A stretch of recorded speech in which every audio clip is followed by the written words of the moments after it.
When a billionaire CEO offers you a contract marriage to save your dying daughter, you don't ask questions, you sign. But Ethan Cole should have read the fine print. Vivian Cross didn't build an empire by being kind. She built it by being calculated. And when she needed a convenient husband to secure her inheritance, she chose the one man desperate enough to say yes, her company's exhausted janitor. 1 year, no feelings, no questions, just survival. But some contracts can't contain what happens when two broken people stop pretending.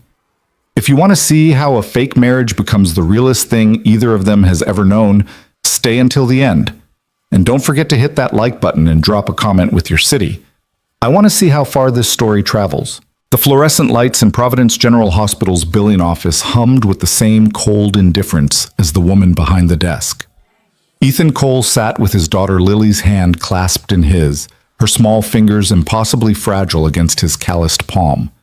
The medical bills spread across the desk might as well have been a death sentence written in numbers he couldn't afford.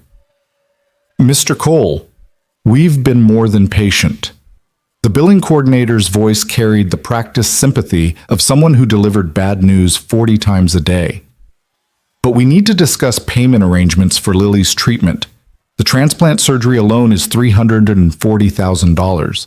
And with the post-operative care, I know the number. Ethan's voice came out rougher than he intended. He'd memorized every digit, every impossible zero. The number lived in his head, a constant drumbeat drowning out everything else.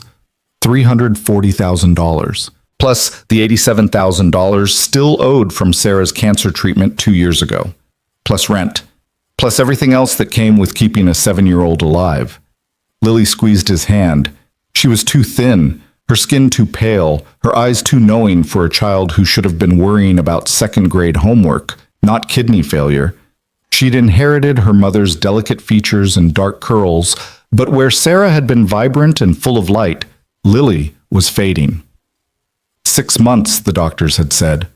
Maybe 8 if they were lucky. Without a transplant, his daughter would die before she turned 8. I'm working on it, Ethan said, hating how hollow the words sounded. I just need more time. Mr. Cole, you're already 4 months behind on the existing debt. Unless you can provide proof of insurance or establish a concrete payment plan, I said I'm working on it. He stood abruptly, pulling Lily up with him. The chair scraped against linoleum with a sound like a scream. Thank you for your time. Outside, the October air bit with early cold. Ethan zipped Lily's jacket up to her chin, his hands shaking slightly, not from the temperature, from the weight of knowing he was failing her. Every day, failing her a little more. Daddy? Lily's voice was small. Are we going home? Home. The word was generous for the one-bedroom apartment in Riverside that smelled like mold and had heat that worked maybe 3 days a week. But it was all he could afford on a janitor's salary, and even that was one late payment away from eviction. The notice had come yesterday. Pink paper, official seal, 30 days to pay or vacate. Yeah, sweetheart, we're going home. He lifted her onto his shoulders, ignoring the protest of his back. He'd been up since 4 a.m., worked his shift at Cross Industries' downtown tower, then rushed to make Lily's appointment. His body felt like it belonged to someone twice his age. He was 32. They caught the bus because his car had died 3 weeks ago, and he couldn't afford to fix it. Lily fell asleep against his shoulder during the 40-minute ride, her breath warm against his neck. Ethan stared out the window at the city passing by. Expensive restaurants he'd never eat in, boutiques selling single items that cost more than his monthly rent. People in business suits talking on phones about deals and meetings and things that mattered in their world. He'd been one of them once.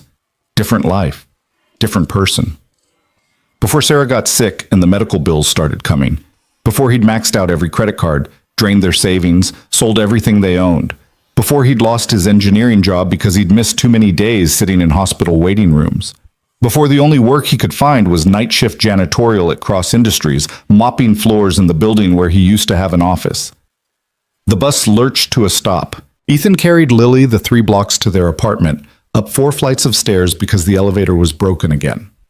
Inside, the space was clean but sparse. He'd sold the furniture months ago. They slept on a mattress on the floor. ate on lawn chairs at a card table. But the walls had pictures Lily had drawn, and the kitchen had food, and he'd kept it warm enough that she didn't shiver at night. Small victories. They were all he had left. He tucked Lily into bed, pulled the blankets up to her chin. She stirred, opened her eyes halfway. "Daddy, are you going to work?" "Yeah, baby, but Mrs. Chen is going to check on you, okay? And I'll be back before you wake up." "Promise?" "Promise." He kissed her forehead, lingered a moment to memorize the feel of it. Just in case. Every night now was just in case. Mrs. Chen from 4B knocked quietly at 9 p.m. She was 78, survived on Social Security, but she never refused when Ethan asked her to listen for Lily. He paid her what he could, which wasn't enough, but she never complained. "You look terrible," she said, studying his face. "When's the last time you slept?" "I sleep." Liar. But her eyes were kind. "Go. I'll be here." The night shift at Cross Industries started at 10 p.m. and ended at 6 a.m. Ethan clocked in at 9:47, grabbed his cart of supplies, and headed for the executive floors. This was where the real money lived. Corner offices with views that cost more per month than most people made in a year. Conference rooms with leather chairs and crystal water pitchers. Bathrooms with marble sinks and automatic soap dispensers. Ethan cleaned them all. He worked alone, which he preferred. No one to make small talk with, no one to ask questions.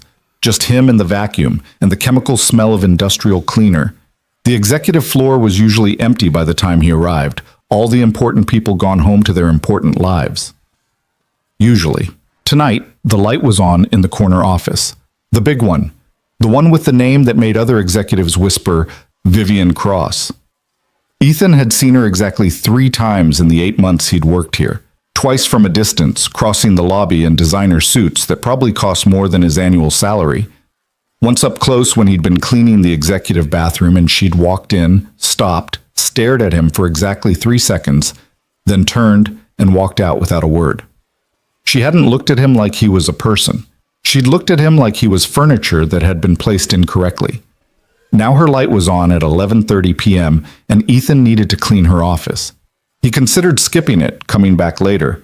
But he was behind on his route already, and Jenkins, the supervisor, was looking for excuses to fire people. Ethan couldn't afford to give him one. He knocked softly. No answer. He knocked again, slightly louder. "Come in." The voice was cold, clipped, used to being obeyed. Ethan pushed his cart inside. Vivian Cross sat behind a desk that looked like it had been carved from a single piece of black marble. Her office was all sharp lines and expensive art, the kind of space that told you exactly how important she was. Floor-to-ceiling windows displayed the city lights like a kingdom laid out for inspection. She was bent over a laptop, her face illuminated by the screen's glow. Mid-30s, dark hair pulled back in a style that was probably called something in fashion magazines, features that were striking in a way that made you forget to breathe for a second. She didn't look up. "I'll be quick," Ethan said. "Just need to empty the trash and—" "You're the janitor." It wasn't a question. She still hadn't looked at him. "Yes, ma'am." "How long have you worked here?"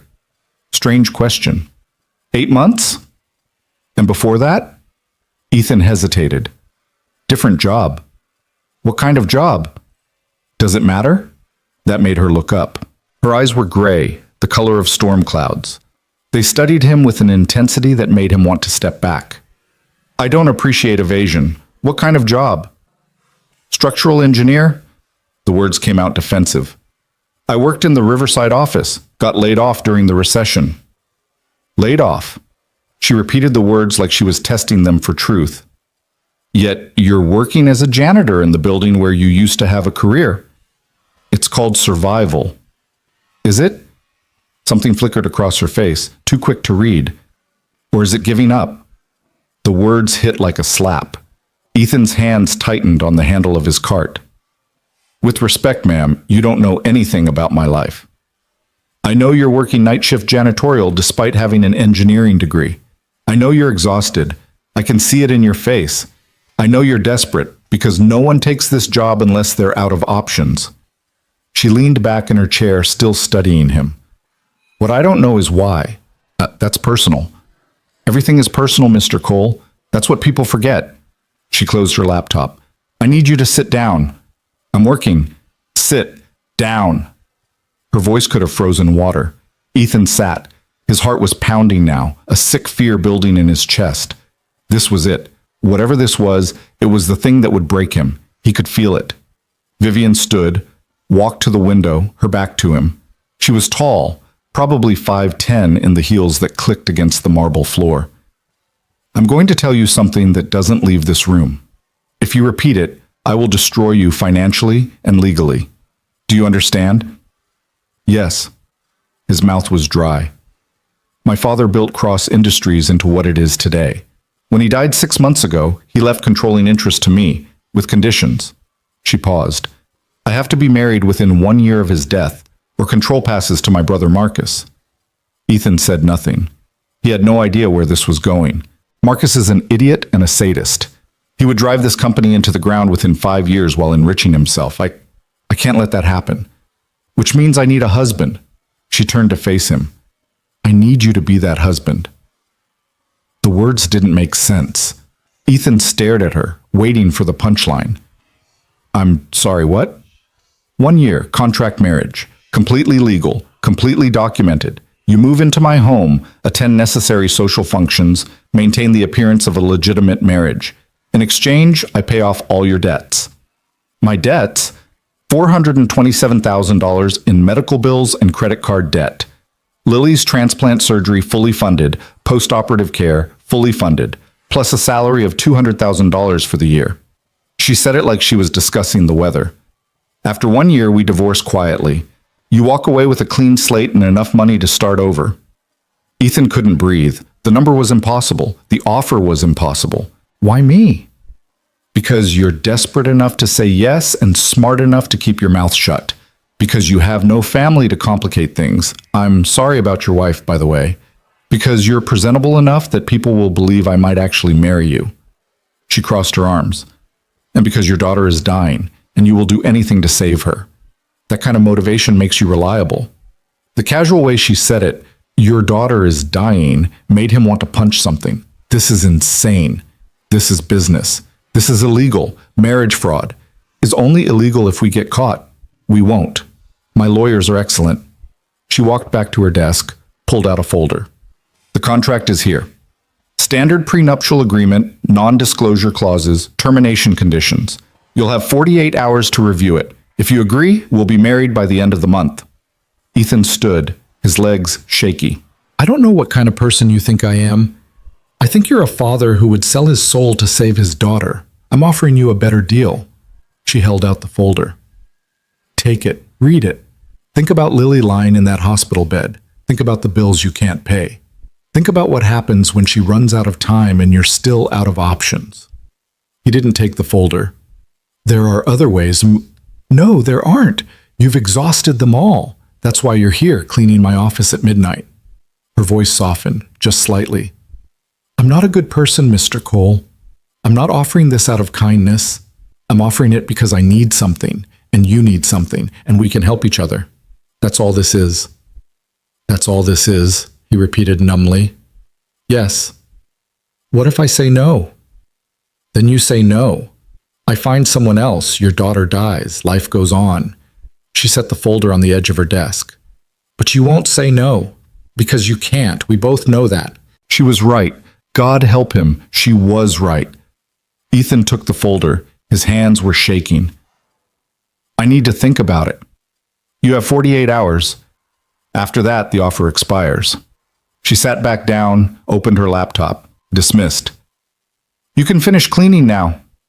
He stood there for a moment, the folder heavy in his hands. A year of his life. Selling himself to save his daughter. How was that different from what he'd already been doing? Working himself to death for pennies. Watching Lily fade a little more every day. Pretending he had options when they both knew the truth. Why are you really doing this? He asked quietly. Vivian looked up. For just a moment, something human flickered across her face. Exhaustion. Loneliness. The weight of carrying something too heavy for one person. Because I'm desperate too, she said. We're just desperate for different things. Ethan didn't remember cleaning the rest of the offices. He worked on autopilot, his mind spinning through the impossibility of what had just happened. The folder sat in his cart like a bomb, waiting to explode his life into something unrecognizable. He finished his shift at 6 a.m., clocked out, caught the early bus home. Mrs. Chen was asleep in his chair, her reading glasses crooked on her face. He covered her with a blanket, then went to check on Lily. She was awake, sitting up in bed, drawing. She did that sometimes when she couldn't sleep. Pictures of things she wanted to do when she felt better: the zoo, the beach, a house with a yard and a dog. "Morning, Daddy." She smiled at him, and his heart broke a little more. "Did you have a good night?" "Yeah, sweetheart, good night." He sat down on the edge of the mattress. "What are you drawing?" "A wedding." She held up the paper. Stick figures in a church, flowers everywhere, a woman in white. "Like Mommy showed me in pictures, from when you got married." "That's beautiful, baby. Do you miss her?" "Every second of every day." "Yeah, I do." "Me too." Lily leaned against him. "Daddy? Am I going to get better?" The question gutted him. He pulled her close, felt her ribs through her thin pajamas. "Yeah, baby, you're going to get better, I promise." "How do you know?" "Because I'm going to sell myself to save you. Because I'm going to marry a woman I don't love, live a lie, and become someone I don't recognize. Because there is nothing in this world I wouldn't do to keep you alive. Because I just do," he said. "Now how about some breakfast?" They ate cereal with milk he'd stretched with water because he was out of money until payday. Lily didn't notice. Or maybe she did, and she was kind enough not to mention it. She was good at that. Too good. 7 years old and already learning to protect him from the truth. After breakfast, Ethan waited until Lily was absorbed in her cartoons, then took the folder into the bathroom. The only room with a lock. The only place he could be alone. He sat on the closed toilet and opened it. The contract was 53 pages long, legal language he had to read 3 times to understand, but the terms were clear. Marriage duration, 1 year from date of wedding, cohabitation, required. He would live in her penthouse apartment, separate bedrooms, public appearances, as needed to maintain appearance of legitimate marriage. Estimated 2 to 3 events per month. Physical relationship, not required, not forbidden. Left to mutual discretion. Financial compensation. All debts paid within 30 days of signed agreement. Lily's transplant funded immediately. Monthly salary of $16,660 for duration of contract. Termination. After 1 year, divorce proceedings initiated. He receives additional $100,000 settlement. Both parties sign NDA regarding true nature of marriage. There were pages about what happened if he breached contract. More pages about confidentiality. Pages about what constituted acceptable public behavior. It read like a business merger because that's exactly what it was. At the back there was a separate document, medical power of attorney, giving him full rights to make decisions about Lily's care. Insurance documents already processed, listing Lily as a dependent on Vivian's company health plan. A letter from Providence General confirming they'd accepted the insurance and scheduled Lily's transplant for 3 weeks from now. 3 weeks. If he signed this, his daughter would be in surgery in 3 weeks. The transplant that would save her life. No more watching her fade. No more lying awake at night wondering if she'd still be breathing in the morning. All he had to do was give up a year of his life. Pretend to love a woman who looked at him like he was a business transaction. Live in her world, wear her masks, become her perfect, convenient husband. For Lily. He looked at himself in the mirror above the sink. 32 years old, looking 50. Exhausted. Broke. Beaten down by a world that didn't care if he drowned. "I'm sorry, Sarah," he whispered to his dead wife. "I don't know what else to do."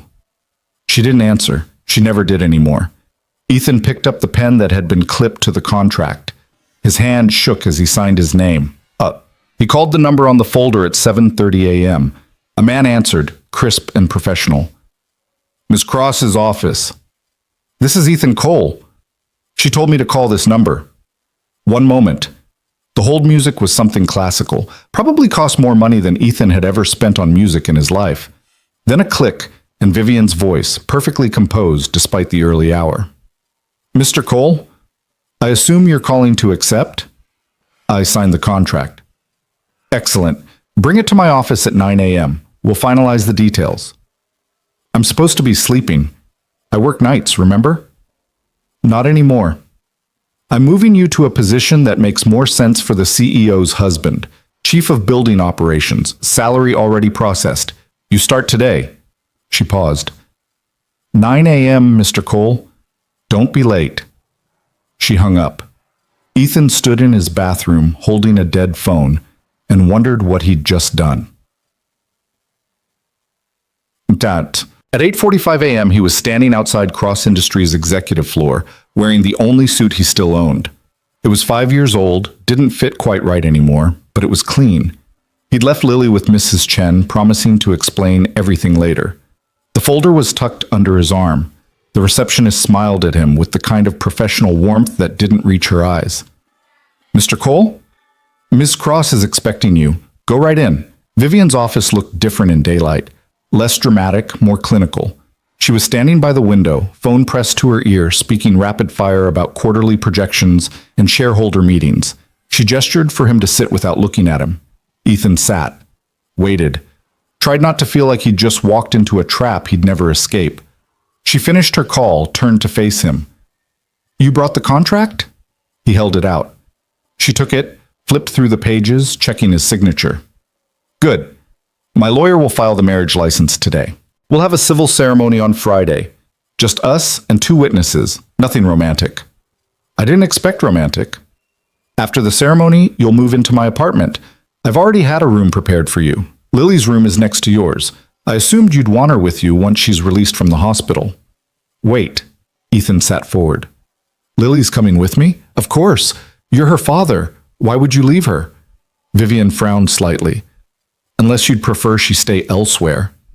No, I want her with me. I just thought... He didn't know what he'd thought. That he'd have to give her up too. That this deal would cost him everything. Thank you. Don't thank me. It's in my best interest that you're content enough to uphold your end of the agreement. A child makes that more likely. She set the folder on her desk. Your resignation from the janitorial position is effective immediately. HR has your new employment contract and security clearance. You'll have an office on the 10th floor and a staff of 6. Your actual responsibilities will be minimal. This is largely a cosmetic position. So I'm just there, looking important. You're the CEO's husband. That's your job. She checked her watch. I have a meeting in 10 minutes. The movers will pack your apartment today. They'll be there at noon. Don't worry about Lily. I've arranged for a private nurse to stay with her during the transition. You'll both be moved into the penthouse by tonight. It was happening too fast. He couldn't catch his breath. Vivian, Ms. Cross. Call me Vivian. We're getting married in 3 days. Right. Vivian. The name felt strange in his mouth. What are the rules? I mean, day to day. How does this work? She considered the question. We maintain separate lives as much as possible. I work late, leave early. You'll rarely see me except when required for appearances. When we're in public, you're attentive but not effusive. Hold my hand. Stand close. Smile like you're fond of me. That's all. And when we're alone? We're polite, professional. We don't pry into each other's lives. She paused. I value my privacy, Mr. Cole. I expect you to respect that. Ethan. What? My name. It's Ethan. If we're going to do this, you should probably use it. Something flickered across her face. Surprise, maybe? Or discomfort? Fine. Ethan? She walked to her desk, pulled out a small box. You'll need this. Inside was a wedding ring, platinum, simple, expensive. It fit perfectly when he slid it on. How did you know my size? I know everything about you. She pulled out another box, smaller. Her own ring, diamond so large it was probably insured for more than his life was worth. She didn't put it on, just stared at it for a moment. This was my mother's. My father gave it to her when they married. They were together for 37 years before he died. Were they happy? I don't think happiness was the point for them. They were partners. They built something together. She closed the box with a snap. I'll wear it on Friday. Until then, we have work to do. Work turned out to be a crash course in being Vivian Cross's husband. Her assistant, Amanda, a woman in her 40s who looked like she could run a military coup without breaking a sweat, walked him through his new identity. "You met at a charity function 6 months ago," Amanda said, reading from a tablet. "Vivian was impressed by your engineering background. You bonded over discussions about sustainable building design. You've been dating quietly ever since. The marriage is sudden, but not rushed. You both knew quickly that this was right." "That's the story?" "That's the story. Memorize it. The board will ask questions, so will the press, though we'll keep media exposure minimal." She looked up. "Can you be convincing?" "I don't know." "Learn. Fast." She handed him the tablet. "This is everything you need to know about Vivian's family, her company, her social circle. Study it. You're going to be tested." He spent the rest of the day reading. The Cross family was old money, manufacturing empire built in the 1920s, evolved into international construction and real estate. Vivian had 2 siblings, Marcus, 2 years younger, currently VP of Operations, and Catherine, 5 years younger, living in London, minimal involvement in the company. The father, Richard Cross, had died of a heart attack 6 months ago. Unexpected. Sudden. The will had been read 3 weeks later. That's when Vivian learned about the marriage clause. Marcus had challenged it immediately, but the lawyers confirmed it was airtight. "He never liked me," Vivian had told the board, according to the meeting notes Ethan was reading. But he knew Marcus would destroy everything he built. This was his way of making sure that didn't happen. Ethan wondered what it was like, having a father who controlled your life even from the grave. At noon, he got a text from the moving company. Everything packed, apartment cleared. Another text from the nurse. Lily was fine, asking when he'd be back. "Soon," he texted back. "I'll explain everything soon." At 6 p.m., Amanda returned. "Time to go. The car's waiting downstairs." "The car? You didn't think you'd be taking the bus anymore, did you?" She almost smiled. "Welcome to your new life, Mr. Cole." Bob. The penthouse occupied the top floor of a building in Harbor Heights, where people paid more for 3 months of parking than Ethan used to make in a year. The car pulled into an underground garage where a private elevator required a key card to access. Amanda handed him one. "Yours, don't lose it." The elevator opened directly into the apartment. Ethan stepped out and forgot how to speak. Floor-to-ceiling windows overlooking the harbor. Open concept living space the size of his entire apartment building. Kitchen with appliances he didn't recognize. Art on the walls that was probably worth more than he'd earn in his lifetime. Everything white and gray and sterile, like a magazine spread come to life. "Master suite is on the left," Amanda said. "Your room and Lily's room are on the right. Vivian isn't home yet. She usually returns around 10. "This is insane."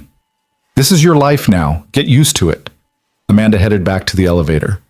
"Someone will bring Lily up in an hour. Try not to look so shell-shocked when she arrives. Children pick up on that." The elevator doors closed, leaving Ethan alone in the most expensive place he'd ever stood. He found his room. It was bigger than his old apartment. King bed, attached bathroom with a shower that had 6 different settings, walk-in closet already filled with clothes in his size. On the dresser, a framed photo, him and Lily from last Christmas, smiling despite everything. He hadn't given anyone that photo, which meant Vivian had found it somehow, had it framed, put it in his room. Maybe she wasn't entirely heartless. Lily's room was next door, also huge. But here, someone had tried. The walls were painted soft yellow. There was a bookshelf filled with children's books, a toy box with stuffed animals, a desk with art supplies. The bed had a comforter with stars on it. Ethan sat down on the bed and put his head in his hands. What had he done? How was he supposed to explain this to his 7-year-old daughter? "Hey, Lily, Daddy married a stranger for money. Hope you're cool with that." She was a child. She wouldn't understand. She'd be confused and scared and... "Mr. Cole?" A woman's voice from the living room. "I have Lily." He stood, smoothed his shirt, walked out. Lily was standing in the living room, holding the nurse's hand, staring around with enormous eyes. When she saw him, she ran. "Daddy, this place is huge. Are we visiting someone?" Ethan caught her, lifted her up. She was too light, always too light. "No, baby, we're We're staying here. Staying? Like a hotel? Sort of. He couldn't explain. Not yet. Not until he figured out how. It's complicated, but it's okay. We're okay. Is this because of the hospital bills? Lily's voice got very small. Did we have to move because I'm sick? No, God, no. He held her tighter. This is a good thing, Lil. I promise. I got a new job, a really good job, and this is part of it. What kind of job? I'll explain later. Want to see your room? He carried her down the hall, watched her face light up when she saw the yellow walls and the toys. She wriggled down, ran to the bookshelf, started pulling out books with excitement that was the most alive he'd seen her in months. Daddy, can we stay here forever? For a while, sweetheart. How long? A year. Maybe less if Vivian decided he wasn't worth the trouble. Maybe more if the lie became real. But he couldn't say that to a 7-year-old who just wanted to feel safe. Long enough, he said. He got Lily settled, read her 3 books, tucked her into the new bed. She fell asleep holding his hand, exhausted from the day's excitement. He sat there watching her breathe, this small person he'd give anything to protect. I'm sorry, he whispered. I'm so sorry. She didn't hear him. She was dreaming, probably about yellow walls and toys and a life that didn't hurt all the time. At 10:17 p.m., Ethan heard the elevator doors open. He left Lily's room quietly, closed the door behind him. Vivian stood in the living room, still in her business suit, holding a briefcase. She looked exhausted. When she saw him, something flickered across her face. Surprise, maybe, like she'd forgotten he'd be there. Did she settle in okay? Vivian asked. Yeah, she's asleep. Good. Vivian set down her briefcase, slipped off her heels. Without them, she was shorter, more human. I reviewed the hospital schedule. Lily's transplant is set for November 16th, 3 weeks from Friday. I know. You'll need to be there. Obviously, I'll clear my schedule to attend as well. It would look strange if I didn't. The casual way she planned to show up for his daughter's surgery, like it was just another appointment to pencil in, should have made him angry. Instead, he just felt tired. You don't have to do that. Yes, I do. We're married now. That's what spouses do. She walked toward the master suite, paused at the doorway. The wedding is Friday at 2 p.m. Courthouse downtown.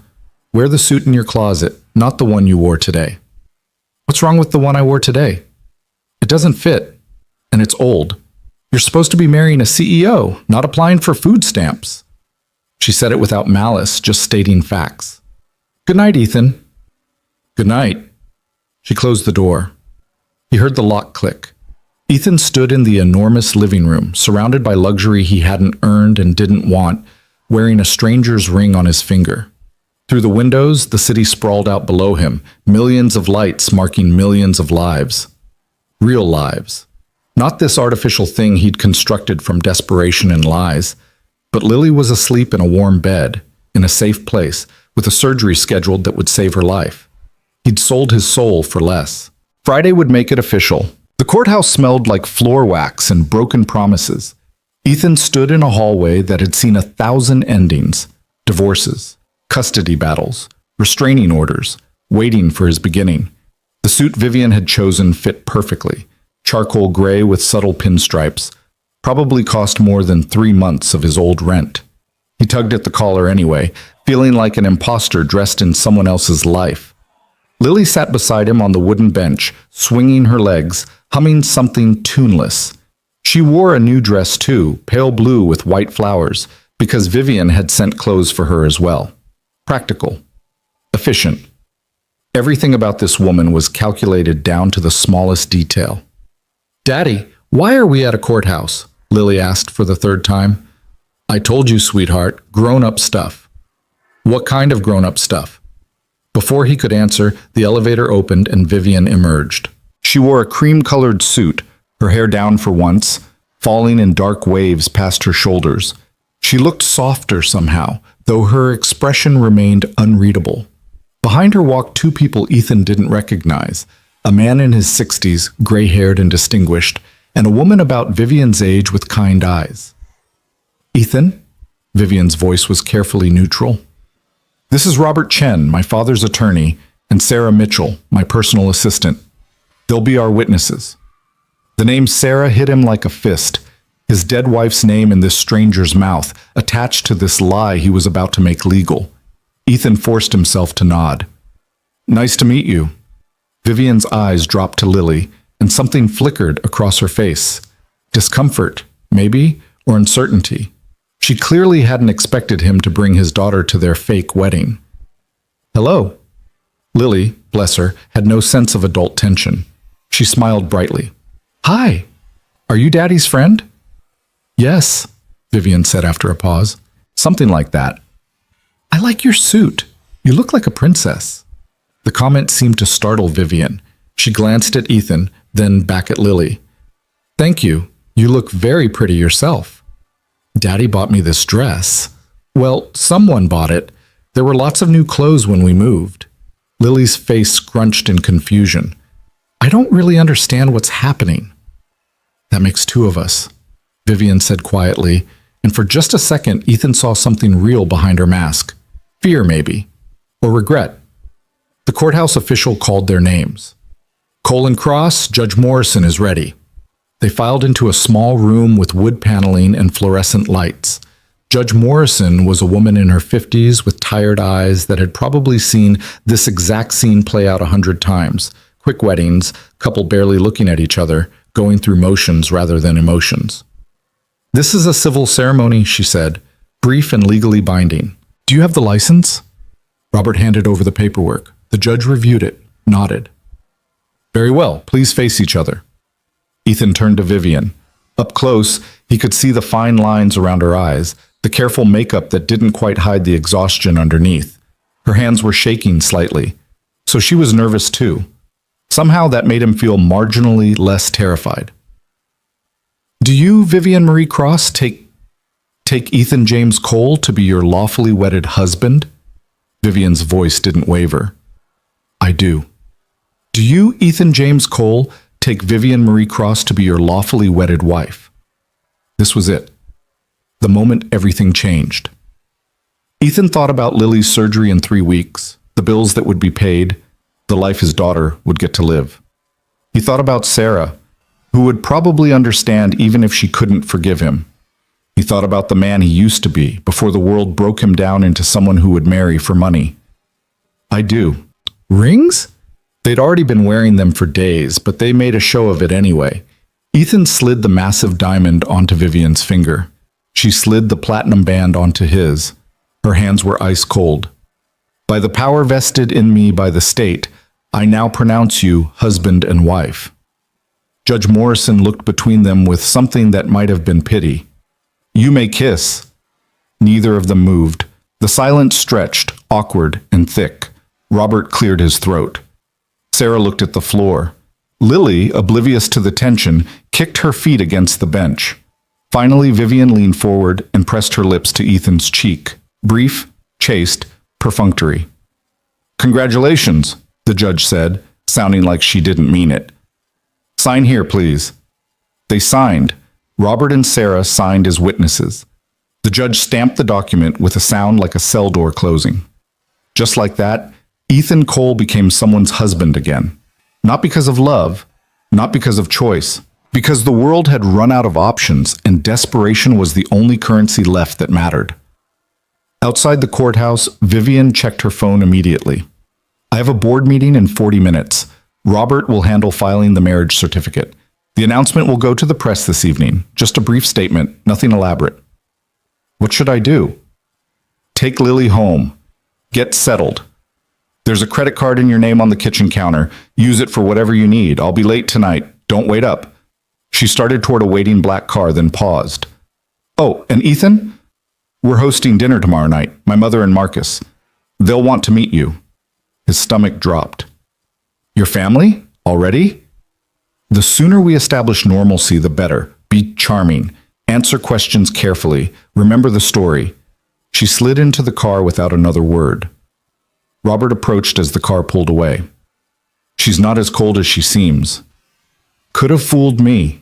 Vivian's been groomed since birth to run Cross Industries. Emotion was trained out of her early, but she's not heartless, just careful. He handed Ethan a business card. If you need anything, call me. I've known her since she was 16. I know this arrangement isn't conventional, but she chose you for good reasons. She chose me because I'm desperate. She chose you because you have integrity. There's a difference. Robert glanced at Lily, who was trying to catch leaves falling from a nearby tree. That little girl is lucky to have a father who'd do anything for her. Don't lose sight of that in all this. He left before Ethan could respond. The drive back to the penthouse felt surreal. Ethan kept looking at the ring on his finger, solid and real, proof this wasn't some fever dream. Lily fell asleep against his shoulder in the car, worn out from the morning's confusion. The driver, a man named James, who'd introduced himself with professional courtesy, helped carry her upstairs when they arrived. Will you be needing the car again today, Mr. Cole? Mr. Cole? Like he was someone important now. No, thank you. I'm at your disposal whenever you need. Miss Cross has me on retainer. Just call. James handed him a card with a phone number. Congratulations on the wedding, sir. Everyone kept congratulating him like this was something to celebrate. Ethan put Lily to bed in her new room, then stood in the vast living room trying to figure out what to do with himself. He wasn't working tonight, didn't have bills to worry about, didn't have to count pennies or skip meals or wonder if he'd have heat. Just space. Empty, expensive space. He found the credit card on the counter where Vivian said it would be. Black metal, heavy in his hand, his name embossed in silver letters. No limit listed. He put it back down like it might burn him. His phone rang. Mrs. Chen. Ethan, I heard about the move. Are you all right? I'm fine. You don't sound fine. You sound like a man who just made a deal with the devil. Pretty close to the truth. It's complicated, Mrs. Chen. It always is, but that little girl of yours is going to get her surgery, yes? November 16th. Then complicated doesn't matter. You do what you have to do. Her voice softened. Your Sarah would understand. You know that, don't you? Would she? Ethan stared at his reflection in the enormous windows. A man in an expensive suit standing in a penthouse he didn't earn, wearing a ring that represented everything except love. I hope so, he said.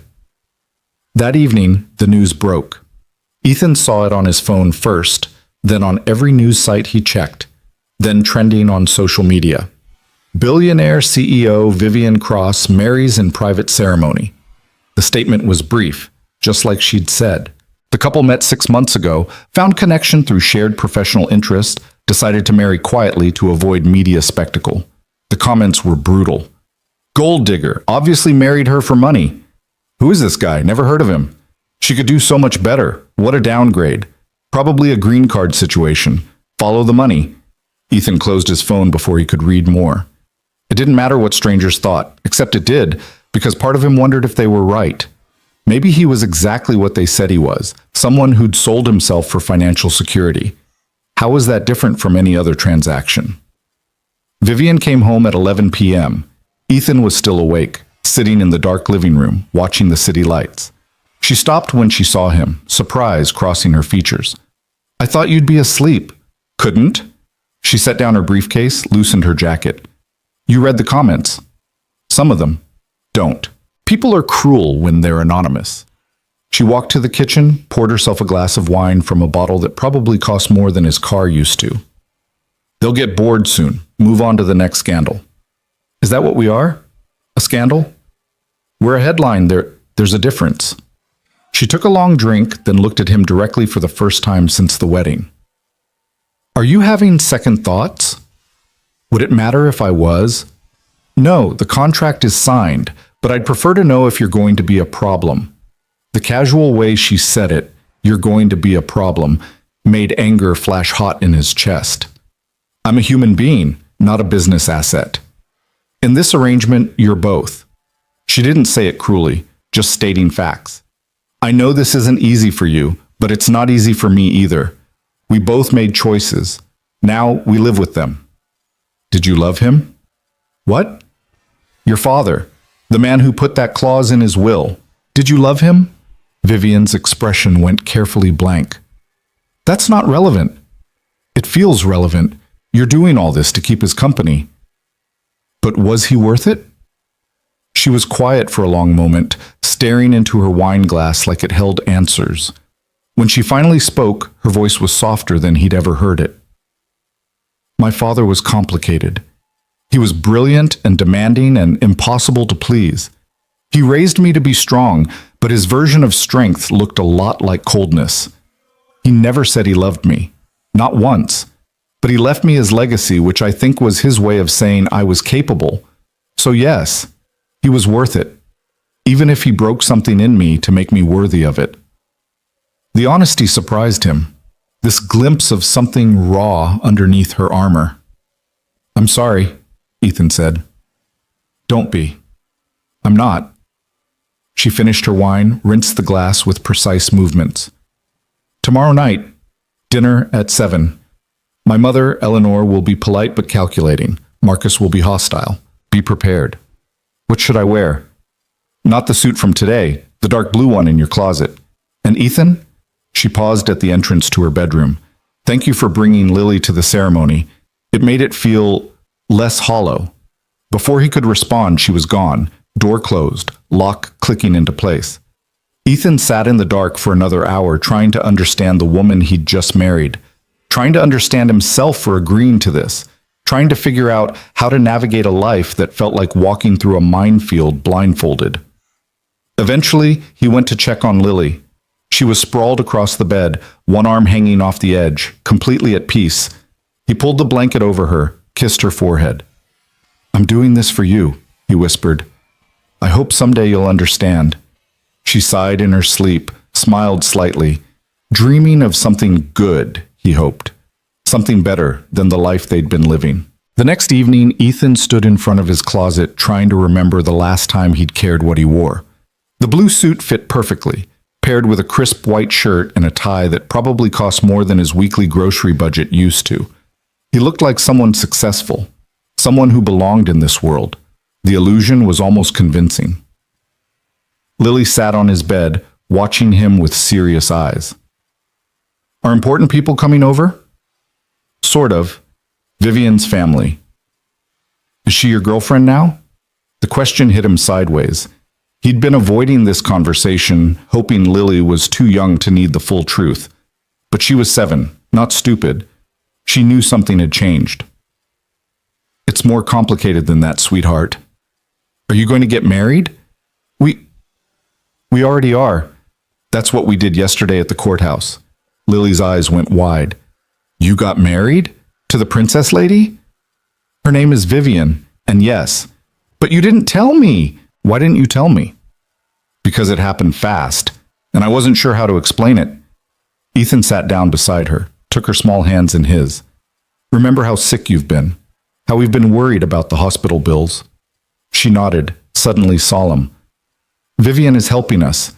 She's making sure you can get your surgery and get better. But in exchange, we had to make an arrangement. What kind of arrangement? How did you explain a contract marriage to a 7-year-old? We're married, but it's different from how I was married to your mom. It's more like a business agreement. We're helping each other. Do you love her? The question was so innocent, so direct. No, baby, not like I loved your mom. Does she love you? No? Then why did you get married? Because sometimes grown-ups make deals that are complicated, and this deal means you get to be healthy. That's what matters. He squeezed her hands gently. But Lil, this is a secret, okay? We can't tell people that it's an arrangement. We have to pretend it's a normal marriage. That's lying.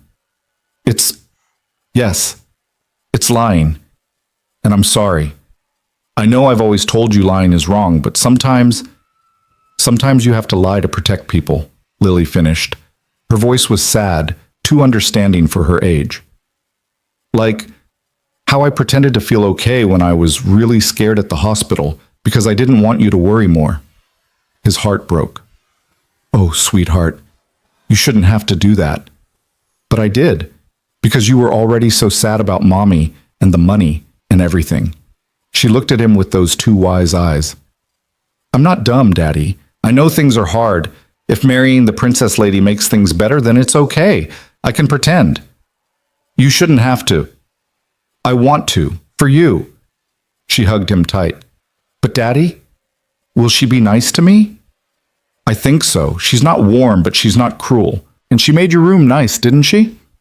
Yeah, I like the yellow. Lily pulled back. Okay, I'll be good at dinner. I'll use good manners like Mommy taught me. The doorbell rang at exactly 7 p.m. Punctual. Of course, Vivian's family would be punctual. Ethan opened the door to find a woman in her late 60s, elegant in the way that came from generations of wealth. Silver hair in a perfect bob, pearls that were probably real, smile that didn't reach her eyes. Eleanor Cross. Behind her stood a man in his early 30s, dark-haired and handsome in a way that looked expensive. Tailored suit, perfect teeth, watch that cost more than a car. Marcus Cross. The brother trying to steal Vivian's inheritance. You must be Ethan. Eleanor's voice was measured, assessing. I'm Eleanor. This is my son, Marcus. Please, come in. Ethan stepped back, suddenly aware of every way he didn't fit into this world. Eleanor swept past him with the confidence of someone who'd never questioned her right to be anywhere. Marcus followed, his eyes scanning the penthouse with barely concealed calculation, like he was mentally cataloging everything that should have been his. Where's Vivian? Eleanor asked. Finishing up some work. She'll be out in a moment. Ethan gestured toward the living area. Can I get you something to drink? Scotch? Neat. Marcus didn't wait for an invitation before sitting in the chair nearest the windows. So, you're the janitor my sister married. Eleanor shot her son a look. Marcus. What? It's true, isn't it? He was cleaning toilets 6 days ago. Now he's family. I'm just clarifying the facts. Heat rose in Ethan's face, but he kept his voice level. I work janitorial while between engineering positions. Not quite the same as engineering, Marcus laughed. Right. What company? Hamilton and Reed, structural division. Never heard of it. Small firm. We did municipal contracts mostly. Bridges, public buildings. And they just let you go? A talented engineer like yourself? The mockery was obvious. Ethan's hands tightened at his sides. The recession hit a lot of firms. I'm sure you remember. I remember people who couldn't adapt lost their jobs. People who were valuable found ways to stay valuable. Marcus accepted the scotch Ethan had poured, didn't say thank you. Tell me, Ethan, how does a down-on-his-luck engineer meet a billionaire CEO? I'm fascinated by the logistics. Charity function, Ethan said, reciting the script Amanda had drilled into him. 6 months ago, we got talking about sustainable building design, found we had similar perspectives. Similar perspectives. Marcus repeated the words like they were a joke. My sister doesn't have perspectives. She has strategies. Everything she does is calculated to benefit her. So what's the calculation here? What does she get from you? Marcus, that's enough. Eleanor's voice was sharp. Vivian can marry whom she chooses. Can she? Or did father's will force her hand? Marcus leaned forward. Because that's what this smells like. Convenient timing, sudden marriage. Man from nowhere with a sick daughter. Yes, I know about the daughter. And my sister plays savior. It's almost poetic. My daughter has nothing to do with this. Doesn't she? I'm guessing her medical bills were substantial, and I'm guessing your bank account wasn't. So Vivian offers you a lifeline, and all you have to do is pretend to love her for a year. Am I close? The accuracy was terrifying. Ethan's voice came out harder than he intended. You don't know anything about... Gentlemen. Vivian's voice cut through the tension like a blade. She stood in the hallway, dressed in black slacks and a silk blouse, her expression frozen. Perhaps we can save the interrogation until after dinner. She crossed to Ethan, and he saw it coming a half-second before she did it, her hand taking his, squeezing once. A message. Play along. Hello, Mother, Marcus. Her voice was cordial, distant. Thank you for coming. Eleanor stood, kissed Vivian's cheek with the warmth of a business transaction. Darling, we had to meet your husband. You've been so secretive about everything. Not secretive, private. There's a difference. Is there? Marcus rose, walked closer. Because from where I'm standing, this whole thing looks suspicious as hell.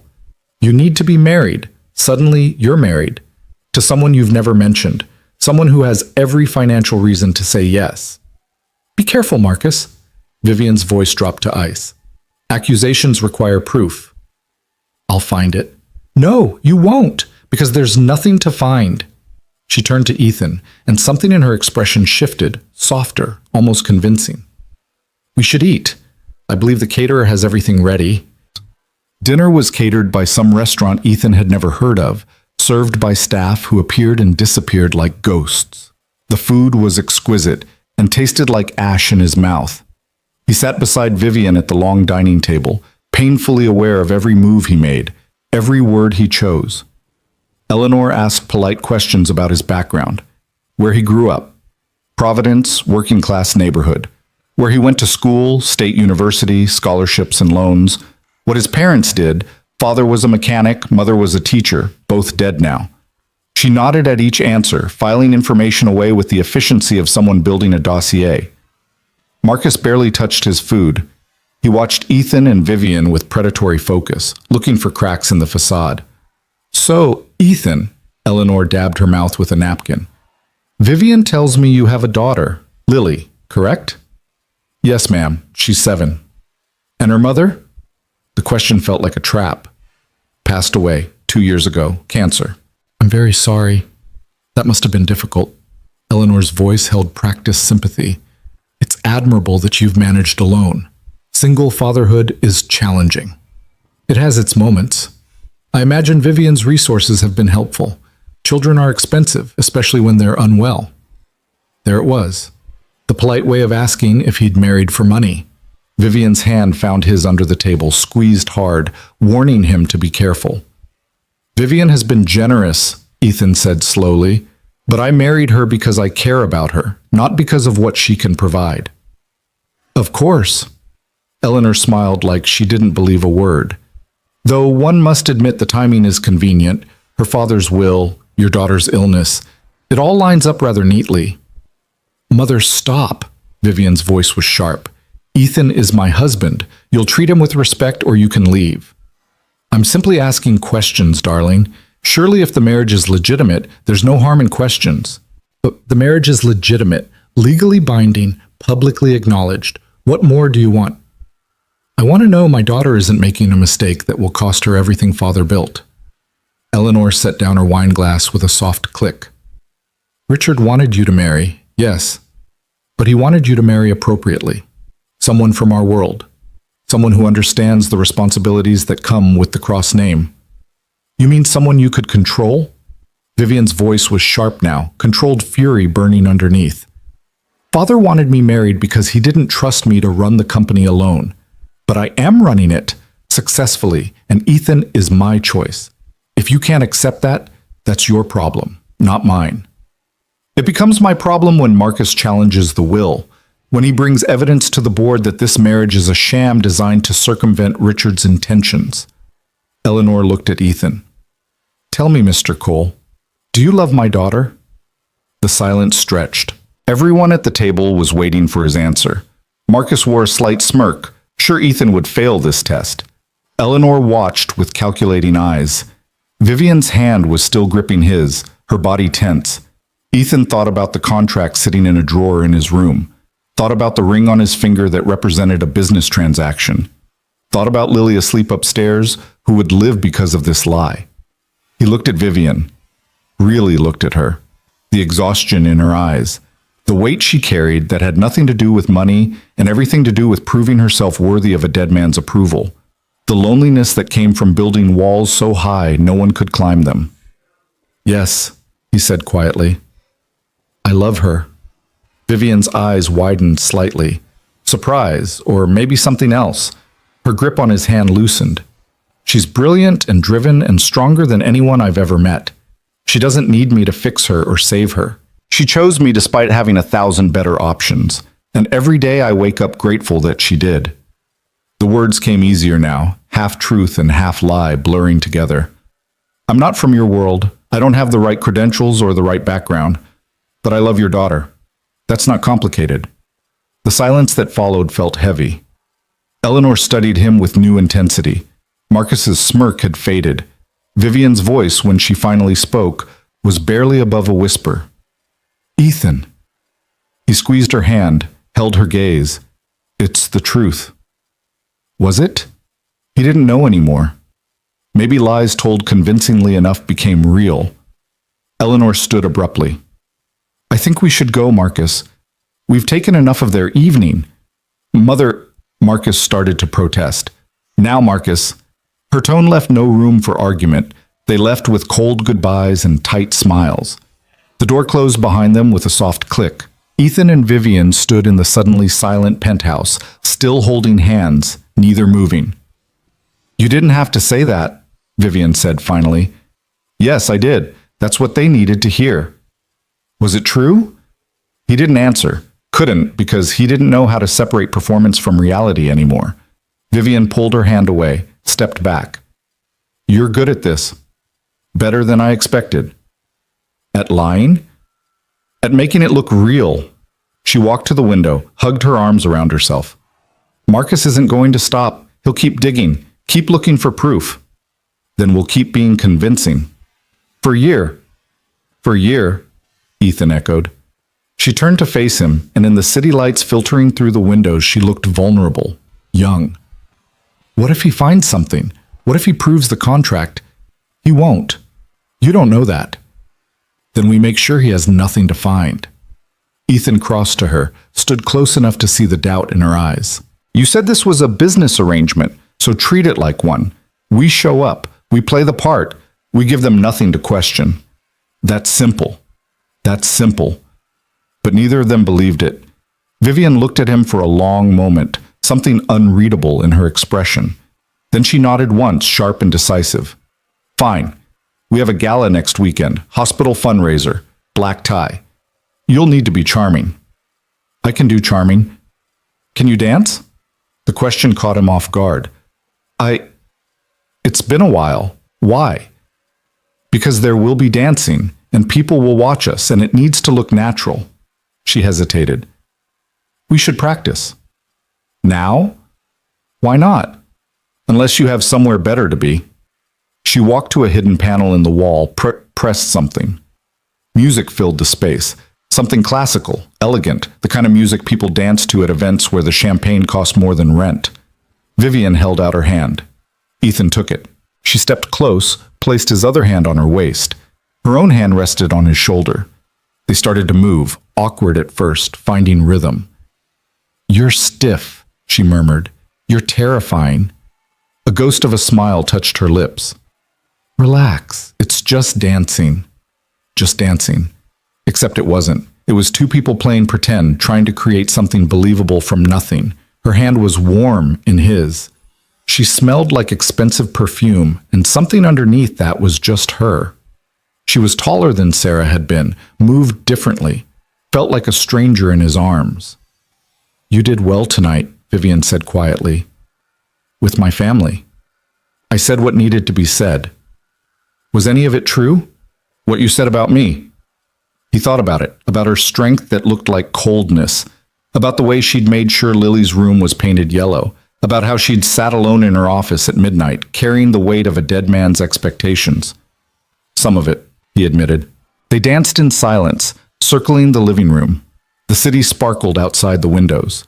Somewhere below, millions of people were living real lives, real marriages, real love. I don't know how to do this, Vivian said suddenly. The pretending, the performance. I'm good at business, but this? You're doing fine. I'm not. I'm cold and calculated and everything people say I am. How am I supposed to convince anyone we're in love?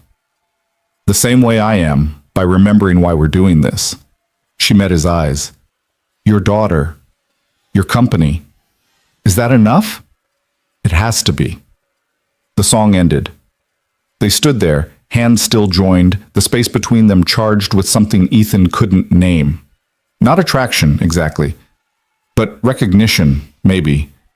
Two people trapped in the same lie, trying to survive it. Thank you, Vivian said, for tonight, for playing along. That's the deal. Still, thank you. She stepped back, the moment breaking. I should work. Early meeting tomorrow. Right, of course. She walked toward her room, paused at the door. Ethan? The things you said to my mother about loving me. Don't say them when we're alone. It makes it harder to remember what this really is." Then she was gone. Ethan stood in the empty living room, his hand still warm from where she'd held it, and wondered what he'd gotten himself into. This was supposed to be simple, a transaction. But nothing felt simple anymore. He checked on Lily, still sleeping peacefully, then lay in his own bed staring at the ceiling. The ring on his finger felt heavy, a reminder, a promise, a lie. In 3 weeks, Lily would have her surgery. That's what mattered. Everything else was just noise. He repeated it like a mantra until he almost believed it. The gala was being held at the Sinclair estate, one of those sprawling mansions on the North Shore that old money had built and new money couldn't buy. Ethan stood in his bedroom adjusting his bow tie for the 5th time, hands shaking slightly. The tuxedo fit like it had been made for him, because it had been made for him, measured and tailored in 48 hours by someone whose name he couldn't pronounce. He looked like he belonged at events like this. Another convincing lie. Lily appeared in his doorway wearing pajamas covered in stars. "You look fancy, Daddy." "Too fancy?" "No, you look like a prince." She walked over, straightened his tie with surprising precision. "Mommy taught me how to do this. She said every girl should know how to fix a tie." The mention of Sarah hurt less these days. Or maybe he was just getting better at ignoring the hurt. "Your mom was smart. Are you nervous?" "A little." "Don't be. You'll do great. Just smile and be nice." "That's what I do when I'm scared." She hugged him tight. "I love you, Daddy." "Love you too, sweetheart." He kissed the top of her head. "Be good for Mrs. Chen, okay?" "I'm always good." It was true. Lily had adjusted to their new life with the resilience of children who've already survived too much. She'd made friends with the doorman, charmed the building staff, turned their strange situation into an adventure. Sometimes Ethan envied her ability to adapt, to accept. Vivian was waiting in the living room when he emerged. She wore a floor-length gown in deep emerald that probably cost more than his engineering salary used to be for 6 months. Her hair was swept up, diamonds at her throat and ears, real ones, family heirlooms, the kind that came with insurance policies and armed guards. She looked untouchable, beautiful in a way that was almost aggressive. "Ready?" Her voice was clipped, professional. They'd barely spoken in the week since the dinner with her family. She'd worked late every night, left early every morning, avoiding him or avoiding what had happened when they danced. The moment when the performance had felt too real. "As I'll ever be." The car ride was silent. James drove them through streets lined with mansions, each one more ostentatious than the last, until they arrived at gates that required a security check. The Sinclair estate sprawled before them, 3 stories of stone and glass, lit up like a palace, surrounded by gardens that probably required a full-time staff to maintain. "Remember the story?" Vivian said as they pulled up to the entrance. "We met at the Riverside Children's Hospital fundraiser 6 months ago. You were there because of Lily's treatment. I was there as a board member. We talked about architecture and sustainable design. You impressed me with your insights on structural efficiency." "I know the story." Knowing it and selling it are different things. These people are sharks. They smell weakness. She looked at him directly for the first time that evening. "Stay close to me. Don't wander off. And if Marcus is here, which he will be, don't let him bait you into saying something stupid." "I'm not an idiot, Vivian. I didn't say you were. I said you're untested. There's a difference." The car stopped. Immediately, a valet opened her door. "Smile. We're on stage now." The performance began. Vivian took his arm as they walked up the marble steps. Her touch was light, practiced, the gesture of a woman comfortable with being seen on someone's arm. Camera flashes exploded around them. Apparently, the press had been invited to document Providence's elite doing charity. Ethan kept his expression neutral, pleasant, the way Amanda had coached him. Don't grin like an idiot. Don't scowl like you're being tortured. Just exist comfortably in your own skin. Inside, the estate was everything old money aspired to be. Crystal chandeliers the size of small cars. Art that belonged in museums. Servers in white jackets carrying champagne that cost more per bottle than Ethan's old monthly rent. Everyone was beautiful and expensive and spoke in that particular cadence of people who'd never worried about bills or hunger or keeping the lights on. Vivian, darling, a woman in her 50s descended on them immediately, air-kissing both of Vivian's cheeks with practiced precision. And this must be the mysterious husband. We've all been dying to meet him. Catherine, this is Ethan. Ethan, Catherine Sinclair, tonight's host. Lovely to meet you. Ethan shook her hand, trying to match her energy, warm but not desperate, friendly but not familiar.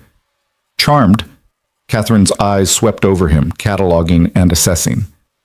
You've caused quite a stir, you know. Vivian's been determinedly single for years. We'd all given up hope of her finding someone. I'm lucky she took a chance on me. Luck had nothing to do with it, I'm sure. Vivian doesn't do anything by chance. Catherine turned back to Vivian. Your mother is already here. And Marcus, of course. He's been holding court near the bar, telling anyone who'll listen that you've made a terrible mistake. Vivian's expression didn't change, but Ethan felt her grip on his arm tighten. Marcus has always been dramatic. Well, you two should make the rounds. Lots of people eager to meet the man who caught the uncatchable Vivian Cross. Catherine drifted away toward other guests, already moving on to the next social transaction. They moved through the crowd slowly. Vivian introduced him to dozens of people whose names blurred together. Board members, business partners, society figures who smiled with their mouths but not their eyes. Everyone was polite.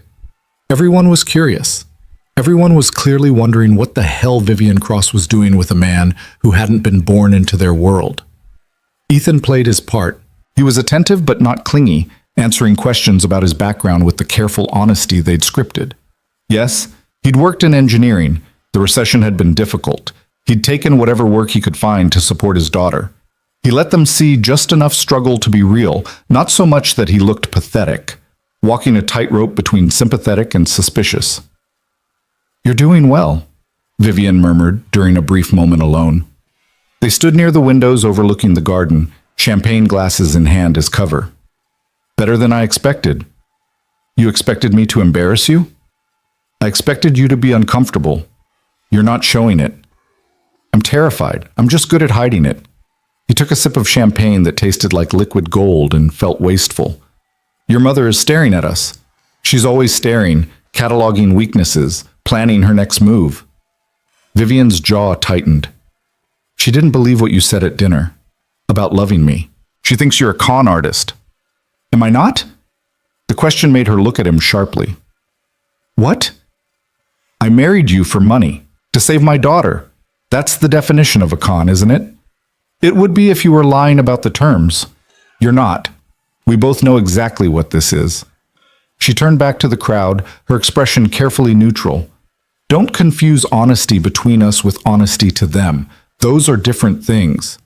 Before Ethan could respond, Marcus materialized beside them. He wore his tuxedo-like armor, his smile sharp enough to cut. Brother-in-law, how delightful to see you again. Marcus, Ethan kept his voice even, enjoying the party? Or is this all a bit overwhelming for someone of your background? The pause before background was deliberate, heavy with condescension. It's a nice event, good cause. Good cause, Marcus laughed. The Riverside Children's Hospital, where your daughter is being treated, if I recall correctly. Must be gratifying to attend a fundraiser for the very institution that's benefiting from my sister's generosity. Marcus, not here. Vivian's voice was low, warning. Why not here? Everyone's curious. Might as well satisfy their curiosity. Marcus raised his voice slightly, just enough to draw attention from nearby guests. Tell me, Ethan, when exactly did you and my sister fall in love? Because the timeline is fascinating. Father dies in April. Will is read in May with the marriage clause. By June, Vivian has conveniently fallen for a man desperate enough to sign anything. October, you're married. It's almost like someone planned it. That's enough. Vivian stepped between them, her body language shifting to something protective. You're drunk. I'm observant. There's a difference. Marcus leaned closer, his eyes cold. I'm going to prove this marriage is a fraud. And when I do, you'll lose everything Father left you. The company, the money, the precious legacy you've spent your whole life trying to be worthy of. All of it. Gone. You'll have to prove it first. Vivian's voice was ice. Good luck with that. Marcus smiled. I don't need luck. I have investigators, lawyers, time. Sooner or later, your husband will slip. He'll say something, do something, reveal the truth. And when that happens, I'll be there to catch it. He turned to Ethan. Nothing personal. You seem like a decent guy stuck in a bad situation, but you're standing between me and what's rightfully mine. That makes you a problem. He walked away, leaving a wake of tension behind him. He knows, Ethan said quietly. He doesn't have proof yet, but he knows. Knowing and proving are different things. Vivian's hand found his, gripped tight. We need to be more convincing, more public, starting now. What do you mean? I mean we need to look like a couple in love, not business partners making small talk. She pulled him toward the center of the room where couples were dancing to music provided by a live orchestra. Dance with me. Vivian, dance with me. Everyone's watching. Marcus is watching. Show them something real. They stepped onto the dance floor. Ethan placed his hand on her waist, took her other hand in his. They'd practiced this, that night in the penthouse. But this was different. This was performance with an audience of hundreds, all of them waiting for them to fail. The music was something slow, romantic. Ethan tried to remember the steps, tried to look natural. Vivian was tense in his arms, her body rigid with the effort of performing intimacy. Relax, he murmured. You told me to relax when we practiced. Take your own advice. This is different. They're all judging us. So let them judge. We know the truth. They don't. He pulled her slightly closer, lowered his voice so only she could hear. Tell me something real. What? Something true about you. Not the performance. Something that's just yours. She was quiet for a moment, their bodies moving in sync with the music. When she finally spoke, her voice was barely audible. I wanted to be a photographer when I was young, not run a company, not be an executive. I wanted to travel and take pictures of things that mattered, people, moments, truth. What happened? My father happened. He told me art was a hobby, not a career, that I had responsibilities, a legacy to uphold. So I put the camera away and learned to read spreadsheets instead. She met his eyes, and for once, there was no mask, just exhaustion. Sometimes I wonder what my life would have looked like if I'd been brave enough to say no. You still could, after the year is up, after you've secured the company. Could I? Or will I have spent so many years being what he wanted that I've forgotten who I actually am? She shook her head slightly. Your turn. Tell me something true. Ethan thought about all the things he could say, about Sarah's death, about the guilt of not being able to save her, about the terror of watching Lily fade. Instead, he chose something smaller, more honest. I miss engineering, not the job, but the work itself. Building things, solving problems, creating structures that would last. There was something pure about it. You started with nothing and ended with something solid, real. He paused. I think that's why this is so hard. This life we're building, it's not real. It's just performance. And I don't know how to make something that matters out of lies. Maybe it doesn't have to matter. Maybe it just has to work. Is that enough for you? She didn't answer. The song ended, another beginning immediately. They kept dancing, neither willing to break the moment. Around them, other couples moved in their own orbits. Marcus watched from the bar, his expression calculating. Eleanor spoke with a group of society women, her eyes tracking Vivian and Ethan's every move. They're waiting for us to fail, Vivian said. Then we won't fail. It's not that simple. Why not? We show up, we play the part. We make them believe. He spun her gently, pulled her back close. Unless you don't think you can. That sparked something in her eyes. Defiance, pride, challenge. I can do anything I set my mind to. Prove it. Something shifted in her expression, decision maybe, or recklessness. She leaned up and kissed him. It was sudden, unexpected. Her lips were soft against his, the kiss chaste but deliberate. A performance, clearly. A message to everyone watching that they were real. But Ethan felt his heart stutter anyway, felt his hands tighten on her waist, felt something dangerous spark to life in his chest. When she pulled back, her eyes were wide, startled. like she'd surprised herself. That was... Ethan's voice came out rough. Convincing. She said it quickly, firmly. That was convincing. They needed to see it. Right. Of course. He stepped back slightly, putting space between them. Good thinking. The moment broke. They were back to being careful strangers, playing pretend. The rest of the evening passed in a blur. They made more rounds, shook more hands, smiled until Ethan's face hurt. Every interaction felt like a test, every question a trap waiting to catch them in a contradiction. But they navigated it together, learning each other's rhythms, covering each other's gaps. By the time they left at midnight, Ethan was exhausted. Not from the physical demands, but from the constant vigilance, the never-ending performance. In the car, Vivian kicked off her heels with a sigh of relief. You did well tonight, really well. So did you. I've had more practice. She leaned back against the leather seat, closing her eyes.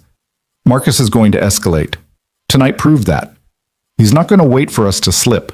He's going to force mistakes. How? I don't know yet, but he will. She opened her eyes, looked at him. The kiss. That was smart. Quick thinking. Was it thinking or instinct? The question hung between them, dangerous and loaded. Does it matter? Vivian asked. I don't know. Does it? She didn't answer, just turned to look out the window at the city passing by, her expression unreadable. When they got home, Mrs. Chen was asleep in the living room, a book open on her lap. Ethan covered her with a blanket, checked on Lily, still sleeping peacefully, then stood in the hallway, not sure what to do with himself. Vivian had already disappeared into her room, but a moment later, she emerged, still in her gown, holding something. She walked over to him, held it out. It was a photograph. Old, slightly faded.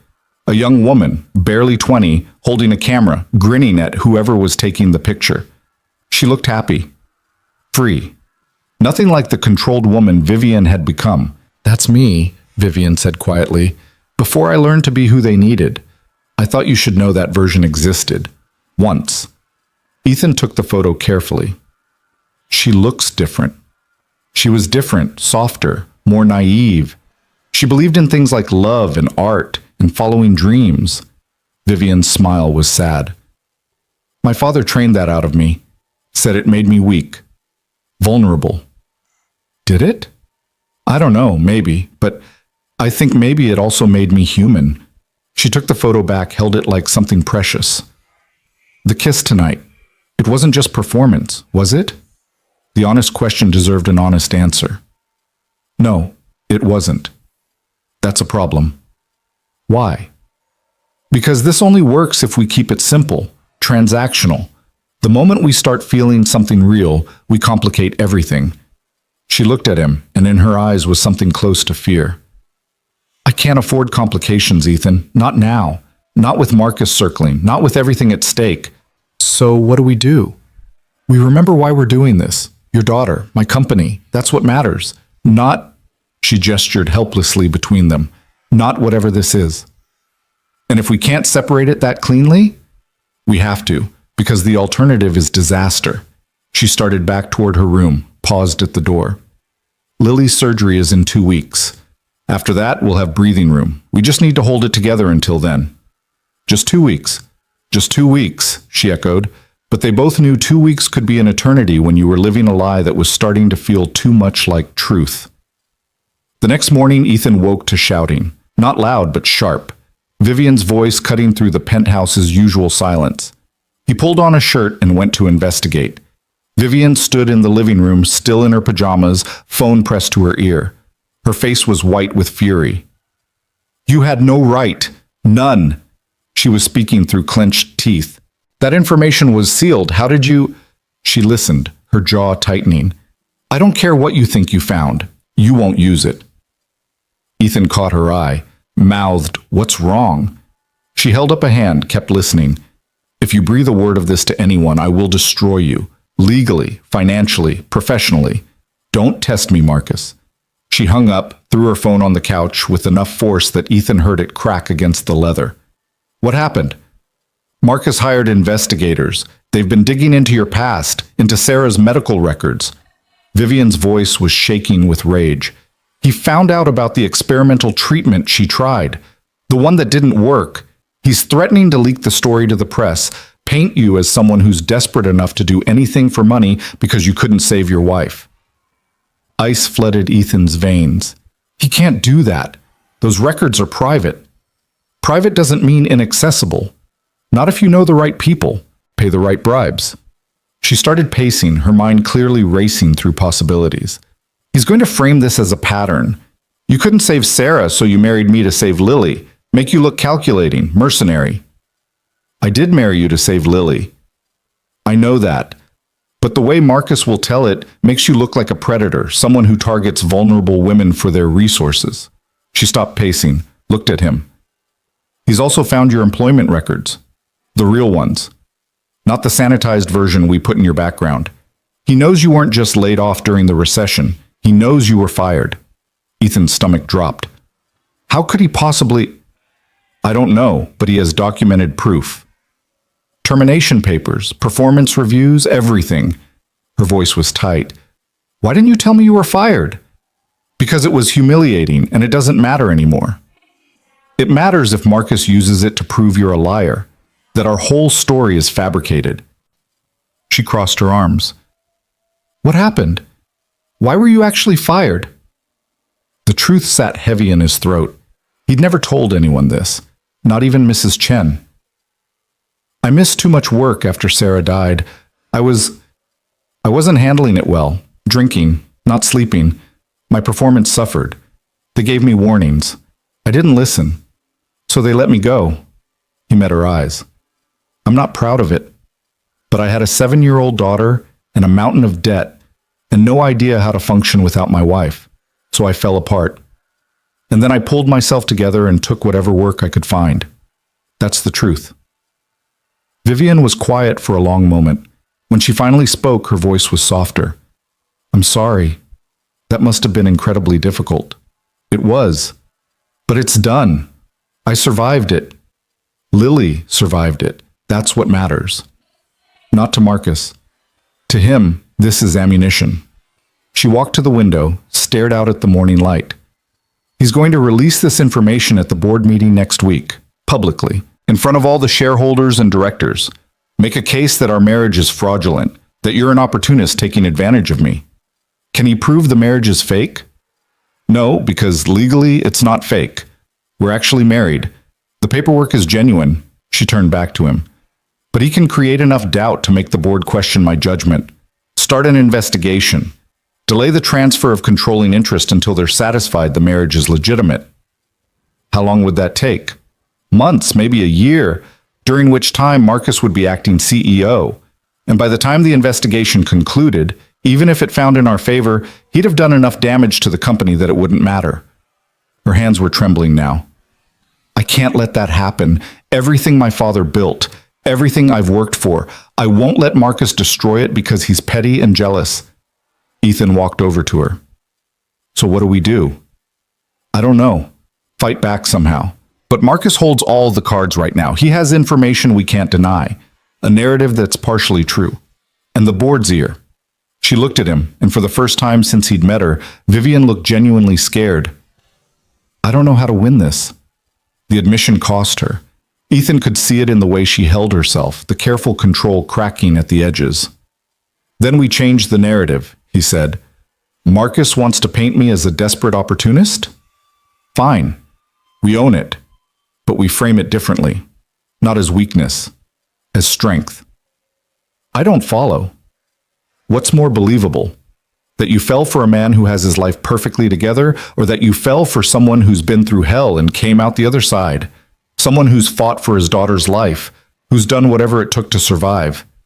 Ethan's mind was racing now, seeing possibilities. We don't hide what happened with Sarah. We tell that story.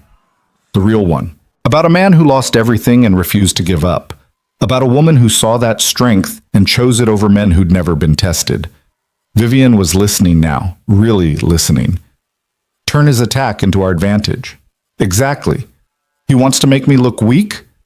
We show them I'm the strongest person in the room because I've survived what most of them couldn't imagine. He paused. It's the truth, Vivian. just framed differently. She studied him, something shifting in her expression. That might work, if we're convincing enough. We were convincing last night. Last night was easy. This will be harder, more personal, more exposed. She bit her lip, thinking. The board meeting is in 6 days. That gives us time to prepare, to get our story aligned, to make sure we're unshakable. So we practice, we rehearse, we make sure Marcus can't find any cracks. Can we? She looked at him intently. Be honest. Can you stand in front of a room full of strangers and tell them about the worst moments of your life? Make them see it as strength instead of weakness? Could he? Ethan thought about Sarah's funeral, about the nights he'd sat alone in their empty apartment, drowning in grief and bills, about the morning he'd realized his daughter was dying and he had no way to save her. Those moments had broken him, shattered him into pieces he was still trying to fit back together, but they'd also forged something harder in him, something that wouldn't quit, couldn't quit. Yes, he said, I can do it. For Lily, for you, for this life we're trying to build. Vivian held his gaze, and then slowly she nodded. Okay, then that's what we do. We fight Marcus with the truth, the real one, not the sanitized version. Together. Together, she echoed. A sound from the hallway made them both turn. Lily stood there, rubbing her eyes, her hair a mess from sleep. Daddy, why are you guys up so early? Just talking, sweetheart. Ethan crossed to her, picked her up even though she was getting too big for it. How are you feeling? Good. Can I have pancakes? Absolutely. He carried her to the kitchen, acutely aware of Vivian watching them. When he glanced back, she looked thoughtful, uncertain, like she was seeing something she hadn't expected to find. I'll make coffee, Vivian said quietly. You cook? I make coffee. That's different. A ghost of a smile touched her lips. Everything else, I'm useless at. They moved around the kitchen in careful choreography. Ethan making pancakes, Vivian operating an espresso machine that probably cost more than a car, Lily chattering about a dream she'd had about flying. It felt almost normal, almost like a real family. Vivian? Lily asked suddenly. Are you Daddy's wife now? Vivian froze, her hand on the coffee cup. Yes, I am. So you're like my mom, but not my real mom. More like your dad's partner, someone who's here to help. Okay. Lily accepted this with the easy logic of children. Can you do braids? Mrs. Chen tries, but she's not very good at them. I don't know. I've never tried. Will you try, please? Vivian looked at Ethan, panic in her eyes. He gave her an encouraging nod. Okay, Vivian said carefully. After breakfast. I'll try. 20 minutes later, Vivian sat on the couch with Lily between her knees, attempting to braid the girl's dark curls. Her movements were awkward, unpracticed. She'd clearly never done this before, but she was trying, her tongue between her teeth in concentration, determined not to fail even at something as simple as a child's hairstyle.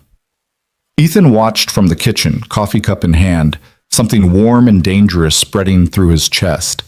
This woman who ran a billion-dollar company with ruthless efficiency was struggling with a 7-year-old's hair and refusing to give up. There, Vivian said finally. The braid was crooked, loose in places, but complete.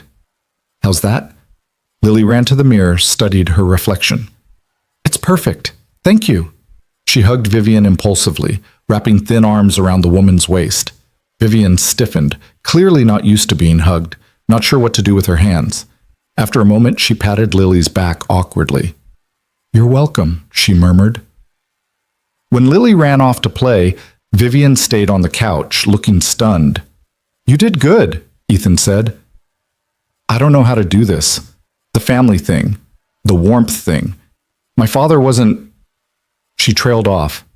He didn't believe in coddling, said it made children weak. Is that why you're so guarded? Probably. He trained it into me. Emotion is liability, attachment is weakness, control is everything. She looked at him. But your daughter just hugged me like I'm someone safe, someone trustworthy. And I don't know how to be that. You're already being it. You just don't realize. How? You're here. You're trying. That's more than a lot of people do. Ethan sat down beside her. You don't have to be perfect, Vivian. You just have to show up. She was quiet for a long moment. Then she stood, smoothed her pajamas. I need to work. Prepare for the board meeting. Create our defense strategy. Vivian, this is what I'm good at, Ethan. Planning, strategizing, winning. She headed toward her room, paused at the door. Thank you. For the pancakes. For everything. Then she was gone. Ethan sat in the quiet living room, his cold coffee forgotten, and realized something terrifying. He was starting to care about her. Not the woman in the contract, not the CEO who'd offered him a deal, but the real person underneath, the one who tried to braid hair she didn't know how to braid, who'd shown him a photograph of the girl she used to be, who was scared of failing the father who'd never told her he loved her. This was supposed to be simple, a transaction. 1 year and they'd walk away clean. But nothing about this felt simple anymore. And the board meeting was in 6 days. 6 days to prepare their defense, to align their stories, to make sure Marcus couldn't destroy what they were building. 6 days until everything either came together or fell apart completely. Ethan pulled out his phone, looked at the calendar. November 16th was circled in red. Lily's surgery. 9 days away now, so close he could almost touch it. The thing he'd sold his soul to achieve. But somewhere along the way, this had stopped being just about survival. It had become about something else, something he wasn't ready to name yet. He looked at the ring on his finger, solid, real. A promise made in a courthouse to a woman he barely knew. A promise that was starting to feel more like truth than lie. And that terrified him more than anything Marcus could threaten. The board meeting was scheduled for 2 p.m. on Friday. Ethan spent the morning trying not to throw up. He'd reviewed their strategy 100 times with Vivian over the past 6 days. Every question Marcus might ask, every angle he might attack from, every piece of ammunition he'd try to use. They'd rehearsed responses until the words felt mechanical, empty of meaning. But now, standing in front of the mirror in his office at Cross Industries, Ethan felt like he was about to walk into an execution. His phone buzzed. Vivian. Conference room B in 10 minutes. Robert wants to review one more time. He texted back confirmation, straightened his tie.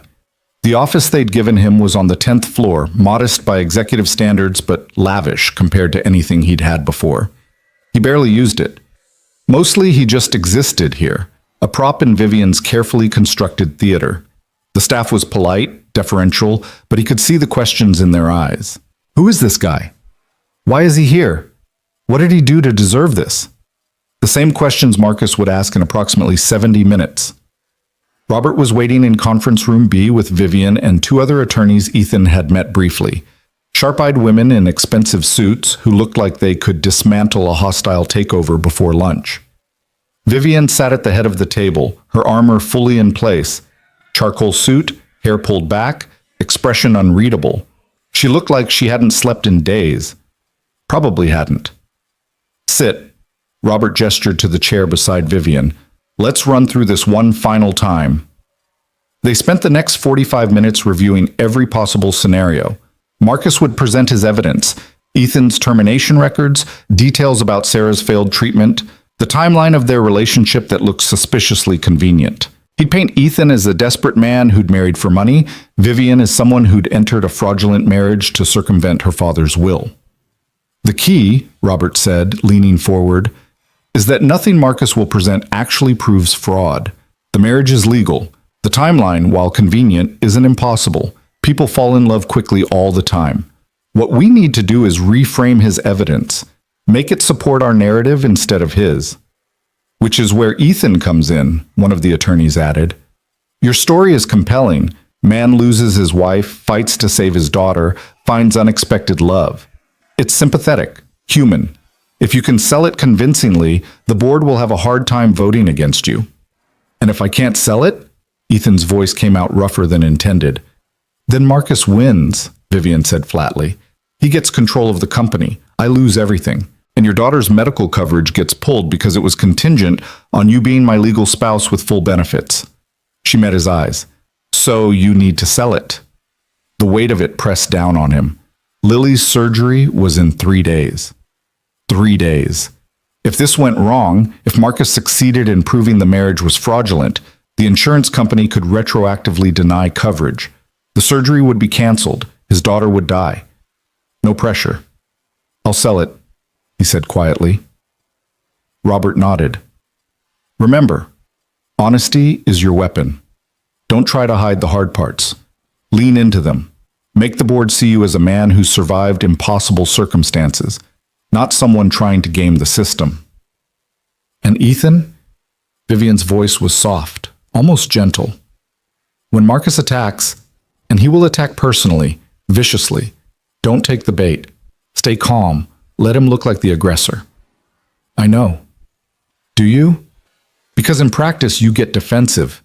Your voice gets hard. Your jaw tightens. She reached over, touched his hand briefly. I need you to be soft today. Vulnerable. Let them see the man I fell in love with, not the man who's angry at the world. The man I fell in love with. The words were part of the script, the performance. But the way she said them, the way her eyes held his for just a moment too long, it felt real. Or maybe he just wanted it to feel real. Maybe he was so deep in the lie that he couldn't tell anymore. At 1:55 p.m., they walked into the main boardroom. It was massive, floor-to-ceiling windows overlooking the city, a table that could seat 40 people, art on the walls that was probably worth more than Ethan would earn in 10 lifetimes. The board members were already seated, 18 of them, mostly men in their 50s and 60s who'd built fortunes and reputations on being able to spot weakness. Eleanor sat near the middle, her expression neutral. Marcus sat at the far end, looking like a predator who'd already tasted blood. Vivian took her seat at the head of the table. Ethan sat beside her, acutely aware of every eye in the room tracking his movement. Thank you all for coming. Vivian's voice was steady, commanding. I know there have been questions about my recent marriage. My brother has requested this meeting to address his concerns. I believe in transparency, so I've agreed. Marcus, the floor is yours. Marcus stood slowly, savoring the moment. He had a folder in his hand thick with documents. Thank you, Vivian. I'll try to be brief. He opened the folder. 4 months ago, our father passed away. His will contained a clause stating that controlling interest in Cross Industries would pass to Vivian only if she was married within 1 year of his death. If not, control passes to me. We're all aware of the will's contents, one of the board members said impatiently. Get to the point. The point is that my sister, who has been determinedly single for years, suddenly married a man none of us had heard of, a man with significant financial problems, a dying daughter, medical debt in the hundreds of thousands. Marcus pulled out documents, passed them down the table. These are Ethan Cole's employment records. He wasn't between engineering positions as we were told. He was fired for poor performance, for drinking on the job. He spent 2 years working as a night janitor in this very building. Murmurs around the table. Ethan felt his face flush but kept his expression neutral. These are his wife's medical records. Obtained legally, I assure you. Sarah Cole underwent experimental cancer treatment that insurance wouldn't cover. Cost them everything they had. When she died, Ethan was left with crushing debt and a daughter who needs a kidney transplant. Marcus's voice was sharp, cutting. Within months of our father's death, when the marriage clause became public knowledge, Ethan and Vivian suddenly began a whirlwind romance. How convenient. That's quite a narrative, Vivian said coolly. Do you have actual proof of fraud or just circumstantial evidence? I have a timeline that defies credibility. I have financial motivation. I have a man desperate enough to do anything. Marcus looked directly at Ethan. Tell me, Mr. Cole, did my sister approach you about this marriage, or did you approach her? The question was a trap. Either answer could be twisted. Ethan took a breath, remembered what Robert had said. Honesty is your weapon. She approached me, he said quietly, in her office, late at night. I was cleaning. She offered me a deal. Silence crashed through the room. Vivian's hand tightened on the table, but she didn't interrupt. What kind of deal? Marcus leaned forward, scenting victory. She needed a husband. I needed money for my daughter's medical care. On the surface, it looked transactional. Ethan met Marcus's eyes steadily. But here's what your investigation missed. The first time I met your sister, really met her, not just saw her from a distance, I saw someone as trapped as I was. Different trap, same desperation. That's very poetic, doesn't change the facts. The facts are that I was fired from my engineering job, yes. Not for drinking, that's a lie. I was let go because after my wife died, I couldn't function. I'd sit at my desk and forget what I was supposed to be doing. I'd miss meetings because I was sitting in my car crying. I'd go home to my daughter and have no idea how to help her understand why her mother wasn't coming back. His voice was steady but soft, forcing them to lean in to hear. The company gave me chances. Warnings. I didn't take them because I was drowning, so they let me go. And I don't blame them. That's very sad, but I'm not finished. Ethan's voice didn't rise, but something in it made Marcus stop. After that, I took whatever work I could find. Janitorial, night shift. Because my daughter needed to eat and I needed to pay for her dialysis, and I couldn't afford pride. I cleaned toilets in the building where I used to have an office. I mopped floors past midnight while my daughter slept in someone else's care. And every single night, I wondered if I was failing her the way I'd failed her mother. The room was absolutely silent now. So yes, when Vivian offered me money to marry her, my first thought was, this will save Lily. My second thought was, this is insane. But my third thought, he looked at Vivian, saw something vulnerable flash across her face. My third thought was that maybe someone else understood what it felt like to be trapped by circumstances you couldn't control, to have your entire life dictated by other people's expectations. This is very touching, Marcus said, but his voice had lost some of its edge. Doesn't prove the marriage is legitimate. You want proof? Ethan turned back to the board. Here's what your investigators didn't find. In the 3 months since I married Vivian, I've learned that she takes her coffee black because adding anything feels like weakness. That she works until 2 a.m. most nights because stopping means thinking, and thinking means feeling. That she hasn't spoken to her father's ghost, but she talks to his memory in her head, constantly trying to prove she was worth choosing. His throat was tight. You want to know if this marriage is real? I don't know how to answer that. The paperwork is real. The commitment is real. But what we feel, that's complicated. Feelings aren't the issue, one of the board members interjected. The question is whether this marriage was entered into solely to circumvent the will. Was it? Marcus demanded. Simple question, Ethan. Did you marry my sister because you love her or because she paid you to? The trap was perfect, undeniable. Every eye in the room was on him. Ethan thought about that first night in Vivian's office, the cold calculation in her eyes, the contract she'd presented like a business proposal. He thought about the week since, the careful distance they'd maintained, the performance they'd perfected, the way they'd learned to move around each other like strangers sharing space. But he also thought about her trying to braid Lily's hair, about the photograph of the girl she used to be, about the way she'd kissed him at the gala, startled by her own impulse, about dancing in the living room while she confessed dreams she'd buried. I married her because I needed to save my daughter, Ethan said. That's the truth. But Marcus, here's what you don't understand. That's how most marriages start. Not with love, with need, with practicality, with two people making a choice that benefits them both. He leaned forward. My parents married because my mother was pregnant and my father was scared. They stayed married for 37 years. Were they in love on their wedding day? No. Did they build love over time? Yes. So was their marriage real? That's not the same. It's exactly the same. You want me to say I was madly in love with Vivian the day we married? I wasn't. I barely knew her. But I respected her strength, her intelligence, her refusal to let your father's expectations destroy her. He glanced at Vivian, saw tears she was fighting to hide. And every day since, I've learned more reasons why choosing her was right. Not just for Lily, for me. How convenient that you discovered all this after signing the contract, Marcus sneered. You think I wanted this? Ethan's voice rose slightly, emotion cracking through. You think I wanted to marry a stranger? To move into a world where I don't belong? To have people like you look at me and see a gold digger? He stood, placed his hands flat on the table. I did it because the alternative was watching my daughter die. And if you're telling me you wouldn't have done the same thing, married someone you didn't love, signed away your pride, become someone you're not, to save your child's life, then you're either lying or you've never loved anyone more than yourself. The silence that followed was deafening.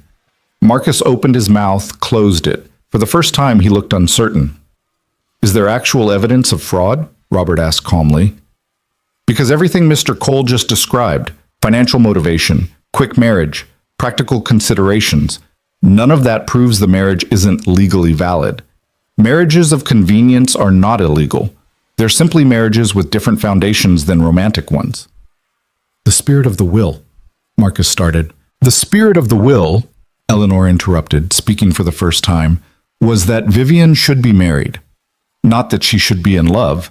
Richard wanted to ensure she had a partner, someone to share the burden of running this company, someone to keep her from being completely alone. She looked at Ethan. From what I've observed, my daughter has found that. However unorthodox the arrangement. Marcus whirled on his mother. You're taking their side? I'm taking the company's side, which is what Richard would have wanted. Eleanor's voice was steel. Marcus, you've presented no actual evidence of fraud, just suspicions, judgment, disapproval of your sister's choices. None of that constitutes grounds to invalidate the will.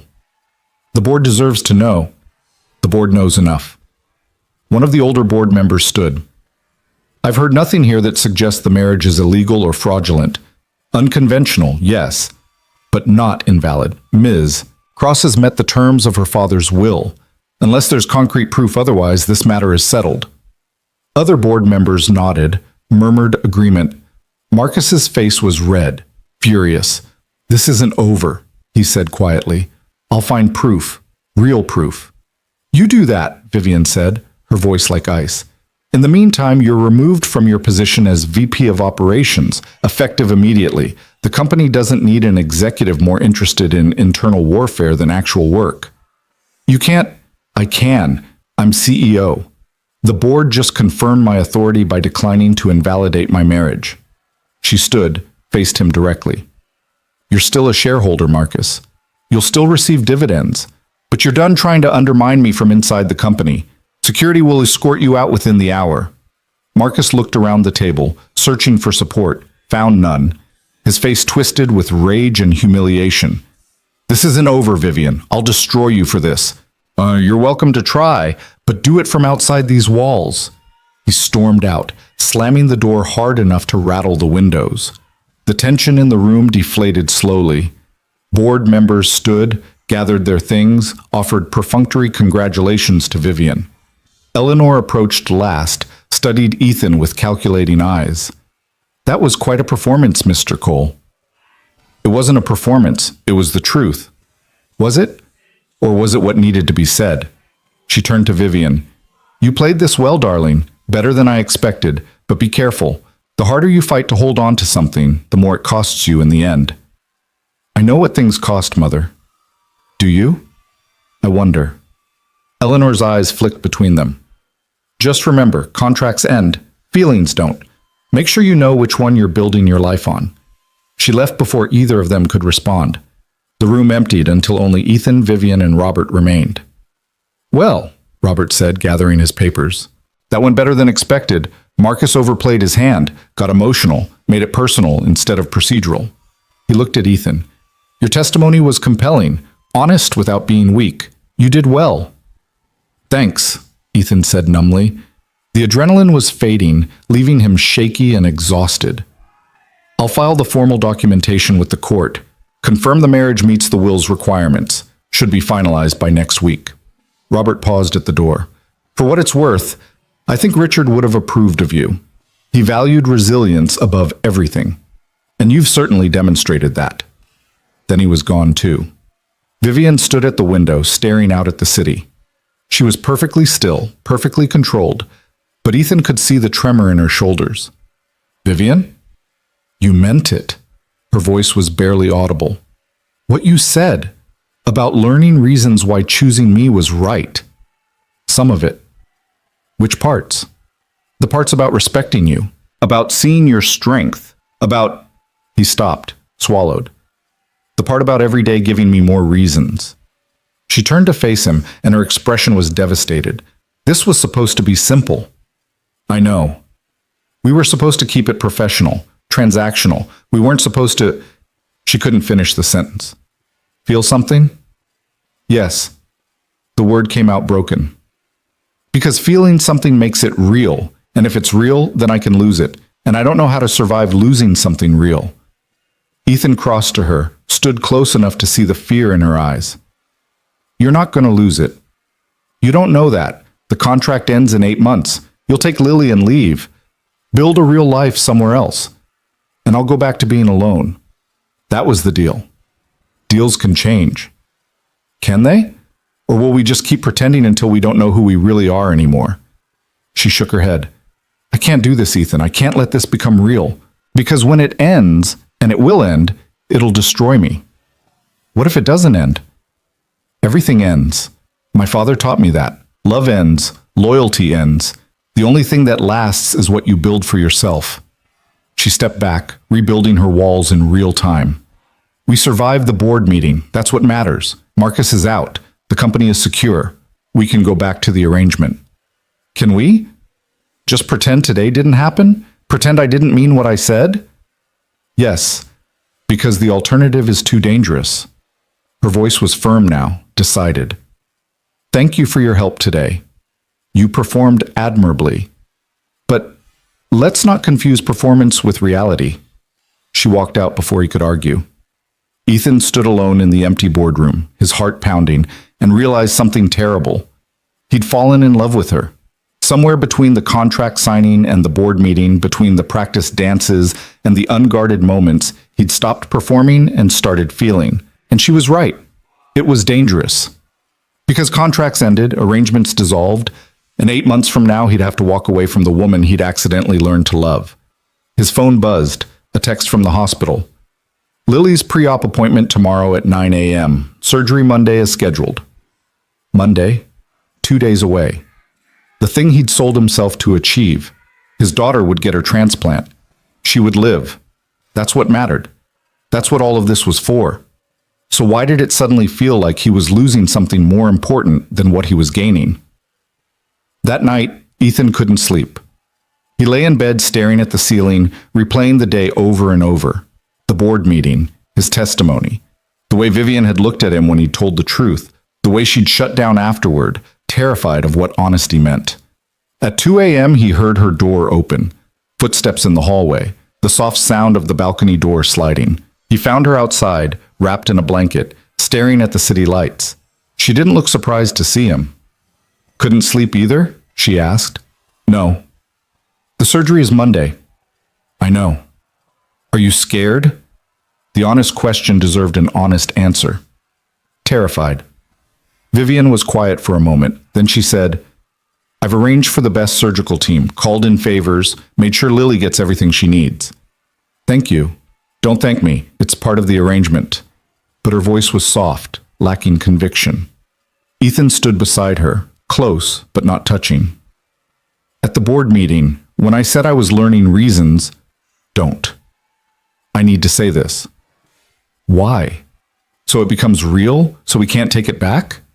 She turned to face him, and her eyes were wet. I don't know how to do this, Ethan. The feeling thing. My father trained it out of me. Made me believe that caring about people made you weak, vulnerable, easy to hurt. Maybe it does, but maybe it also makes you human. I don't want to be human. Human means breakable. A tear escaped, ran down her cheek. When you and Lily leave in 8 months, I'll survive it. I've survived everything else, but only if I don't let this become real. What if I don't want to leave?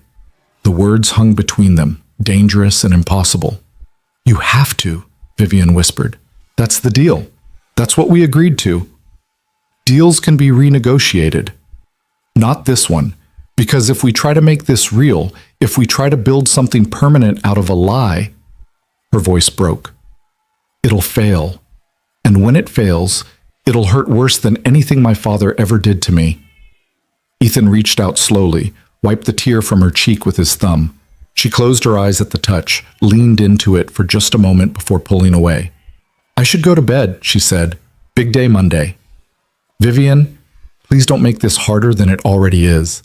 She looked at him one more time, and in her eyes was everything she couldn't say. Want, fear, longing, regret. Good night, Ethan. She went inside, closed the door gently. Ethan stood on the balcony alone, the city sprawling before him, and felt the weight of 8 months pressing down on his chest. 8 months until this ended. Until he had to choose between honoring a contract and following his heart. 8 months to figure out if what they'd built from lies could ever become something true. Monday morning arrived too quickly. Lily was scared but trying to be brave, holding Ethan's hand with a grip that was almost painful as they walked through the hospital corridors. Vivian had arrived separately, meeting them outside the surgical wing. She wore jeans and a sweater, the most casual he'd ever seen her, and somehow looked more vulnerable than in all her expensive armor. "Hey, Lily," Vivian said softly. "How are you feeling?" "Nervous, but Daddy says the doctors are really good." "They are. The best. I made sure of it." Vivian knelt down to Lily's level. "You're very brave. Braver than most adults I know." "Are you scared too?" The question seemed to surprise Vivian. "Yes, but being scared doesn't mean things won't be okay. Sometimes it just means we care very much about the outcome." Lily hugged her suddenly, fiercely. Vivian's eyes went wide and she looked at Ethan helplessly over Lily's shoulder. He nodded encouragement. Slowly, Vivian's arms came up, wrapped around the little girl. "Thank you for helping my daddy," Lily whispered. "He's been so sad for so long, but he smiles more now, since you." Vivian's face crumpled. She held Lily tighter. The surgical team arrived to take Lily back. Ethan kissed his daughter's forehead, whispered promises he prayed he could keep. Then she was gone, wheeled through double doors into a room he couldn't follow. The waiting room was sterile and cold. Ethan and Vivian sat side by side, not talking, not touching, just existing in the terrible space of not knowing. Hours crawled by. 3, 4, 5.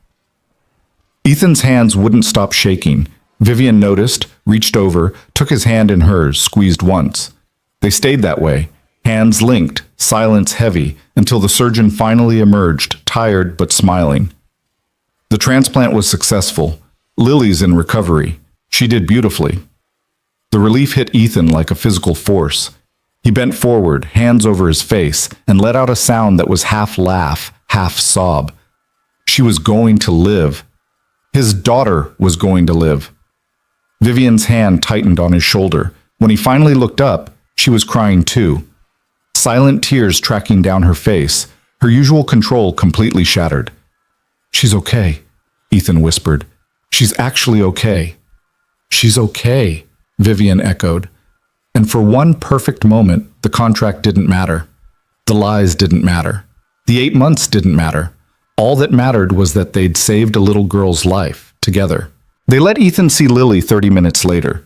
She was small and pale against the white hospital sheets, tubes and monitors tracking every breath, every heartbeat. But her eyes opened when he took her hand and she smiled weakly. "Hi, Daddy." "Hi, baby." His voice cracked. "How do you feel?" "Tired, and it hurts a little, but the nurses said that's normal." She squeezed his fingers with surprising strength. "Did it work? Am I going to get better?" "Yes, sweetheart, you're going to get better." "Good, because I want to go to the zoo and learn to ride a bike and maybe get a dog." Her eyelids were already drooping, medication pulling her back under. "Is Vivian still here?" "She's in the waiting room." "Tell her thank you for everything. Tell her..."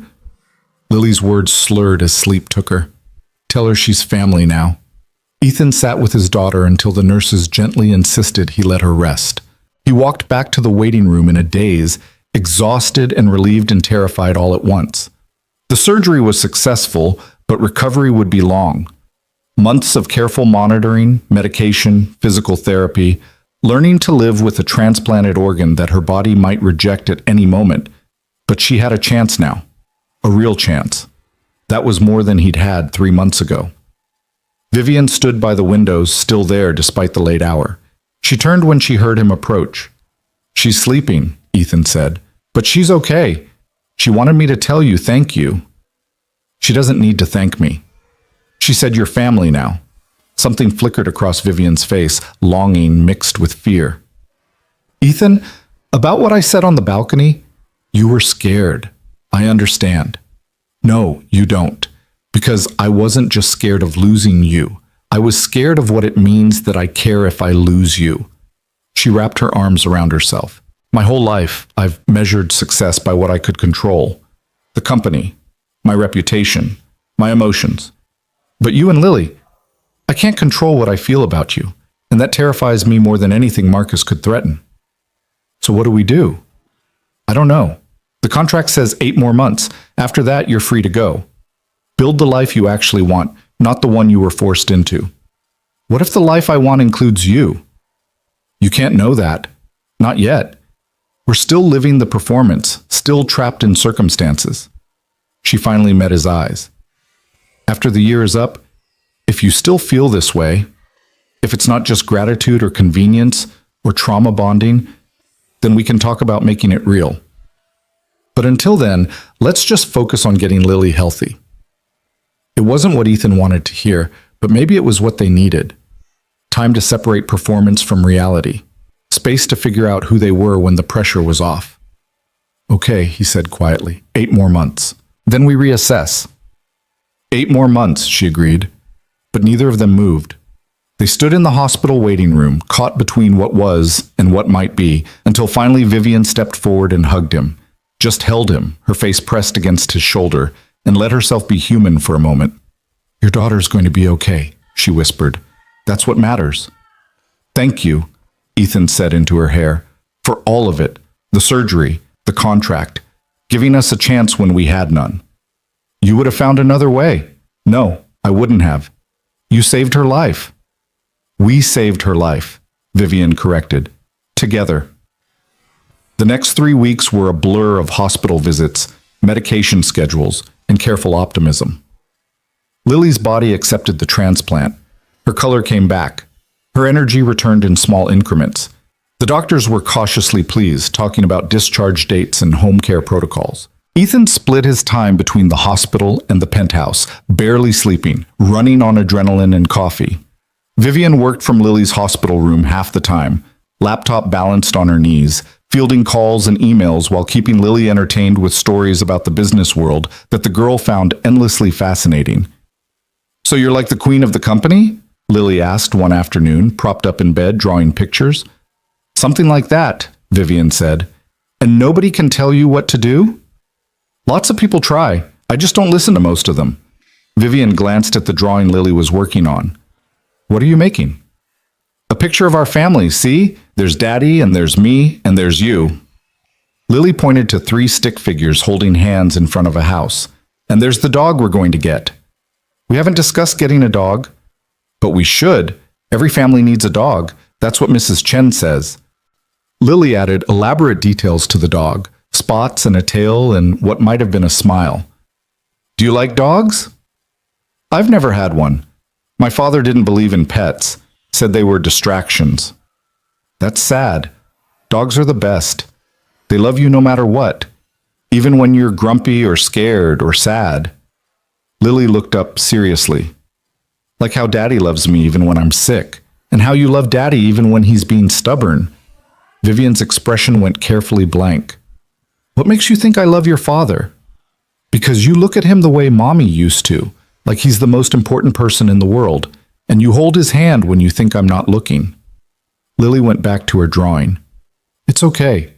I like that you love him. He was lonely before you." Out of the mouths of 7-year-olds came uncomfortable truths. Vivian caught Ethan's eye across the room. He'd been pretending to read, but had clearly heard every word. He raised his eyebrows in a question she couldn't answer. "Lily," Vivian said carefully, "your dad and I have a complicated relationship. It's not as simple as, love is never simple. That's what Mommy told me." Lily finished her drawing, held it up proudly. "But it's still real, even when it's hard." She had no idea how right she was. Marcus didn't give up. Even removed from the company, he continued his campaign from the outside. Stories started appearing in business magazines questioning the legitimacy of Vivian's marriage. Anonymous sources suggesting financial impropriety. Social media posts from accounts that couldn't be traced back to him but had his fingerprints all over them. The board held firm. Robert and the attorneys created such a solid legal wall that Marcus couldn't find cracks. But the whispers persisted, the speculation, the judgment. Ethan learned to ignore it, or at least pretend to. What people thought didn't matter as much as what was actually true. And the truth was complicated in ways gossip couldn't capture. Lily was discharged from the hospital 2 days before Thanksgiving. Coming home felt surreal, carrying her through the penthouse doors, watching her eyes light up at being in her own room again. Mrs. Chen cried. The building staff applauded. Even James, the driver, teared up a little. That night, they ate dinner together. Ethan, Vivian, and Lily. At the dining table that usually sat empty. Takeout from Lily's favorite restaurant, nothing fancy. Just 3 people sharing a meal, grateful to be in the same space. Can we do something for Thanksgiving? Lily asked. Like a real family? Ethan glanced at Vivian, uncertain. They'd never discussed holidays, never planned for the kinds of things normal families did. What did you have in mind? Vivian asked. Cooking, together, like Mommy used to do. She'd make this really good stuffing and Daddy would help with the turkey, and I'd make place cards for everyone. Lily's eyes were bright with memory and hope. Could we do that? I don't cook, Vivian said. I mean, beyond coffee, I'm useless in a kitchen. That's okay. We'll teach you. Lily grinned. It'll be fun. And Mrs. Chen can come. And maybe Robert, he's always nice to me when he visits. That's a lot of people. That's what makes it a family dinner. Lots of people who care about each other. Lily reached across the table, took both their hands. Please, I want to have one good Thanksgiving, just one, where we're all together and nobody's sick or sad or scared. How could they say no to that? Thanksgiving turned out to be chaotic and imperfect and strangely wonderful. Mrs. Chen arrived early to supervise, which mostly meant criticizing everything Ethan did while praising Lily's minimal contributions. Robert brought wine that probably cost more than furniture and told stories about Richard Cross that made Vivian laugh in a way Ethan had never heard before. Unguarded and genuine.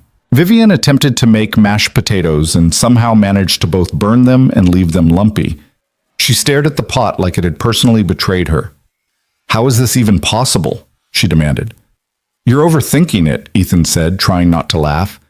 It's just potatoes, butter, and milk. I followed the recipe exactly. Maybe that's the problem. Cooking isn't like business. You can't just execute a plan. You have to feel it. Feel potatoes? That's ridiculous. But she was smiling a little, some of her usual control slipping away. Here. He stepped behind her, put his hands over hers on the masher.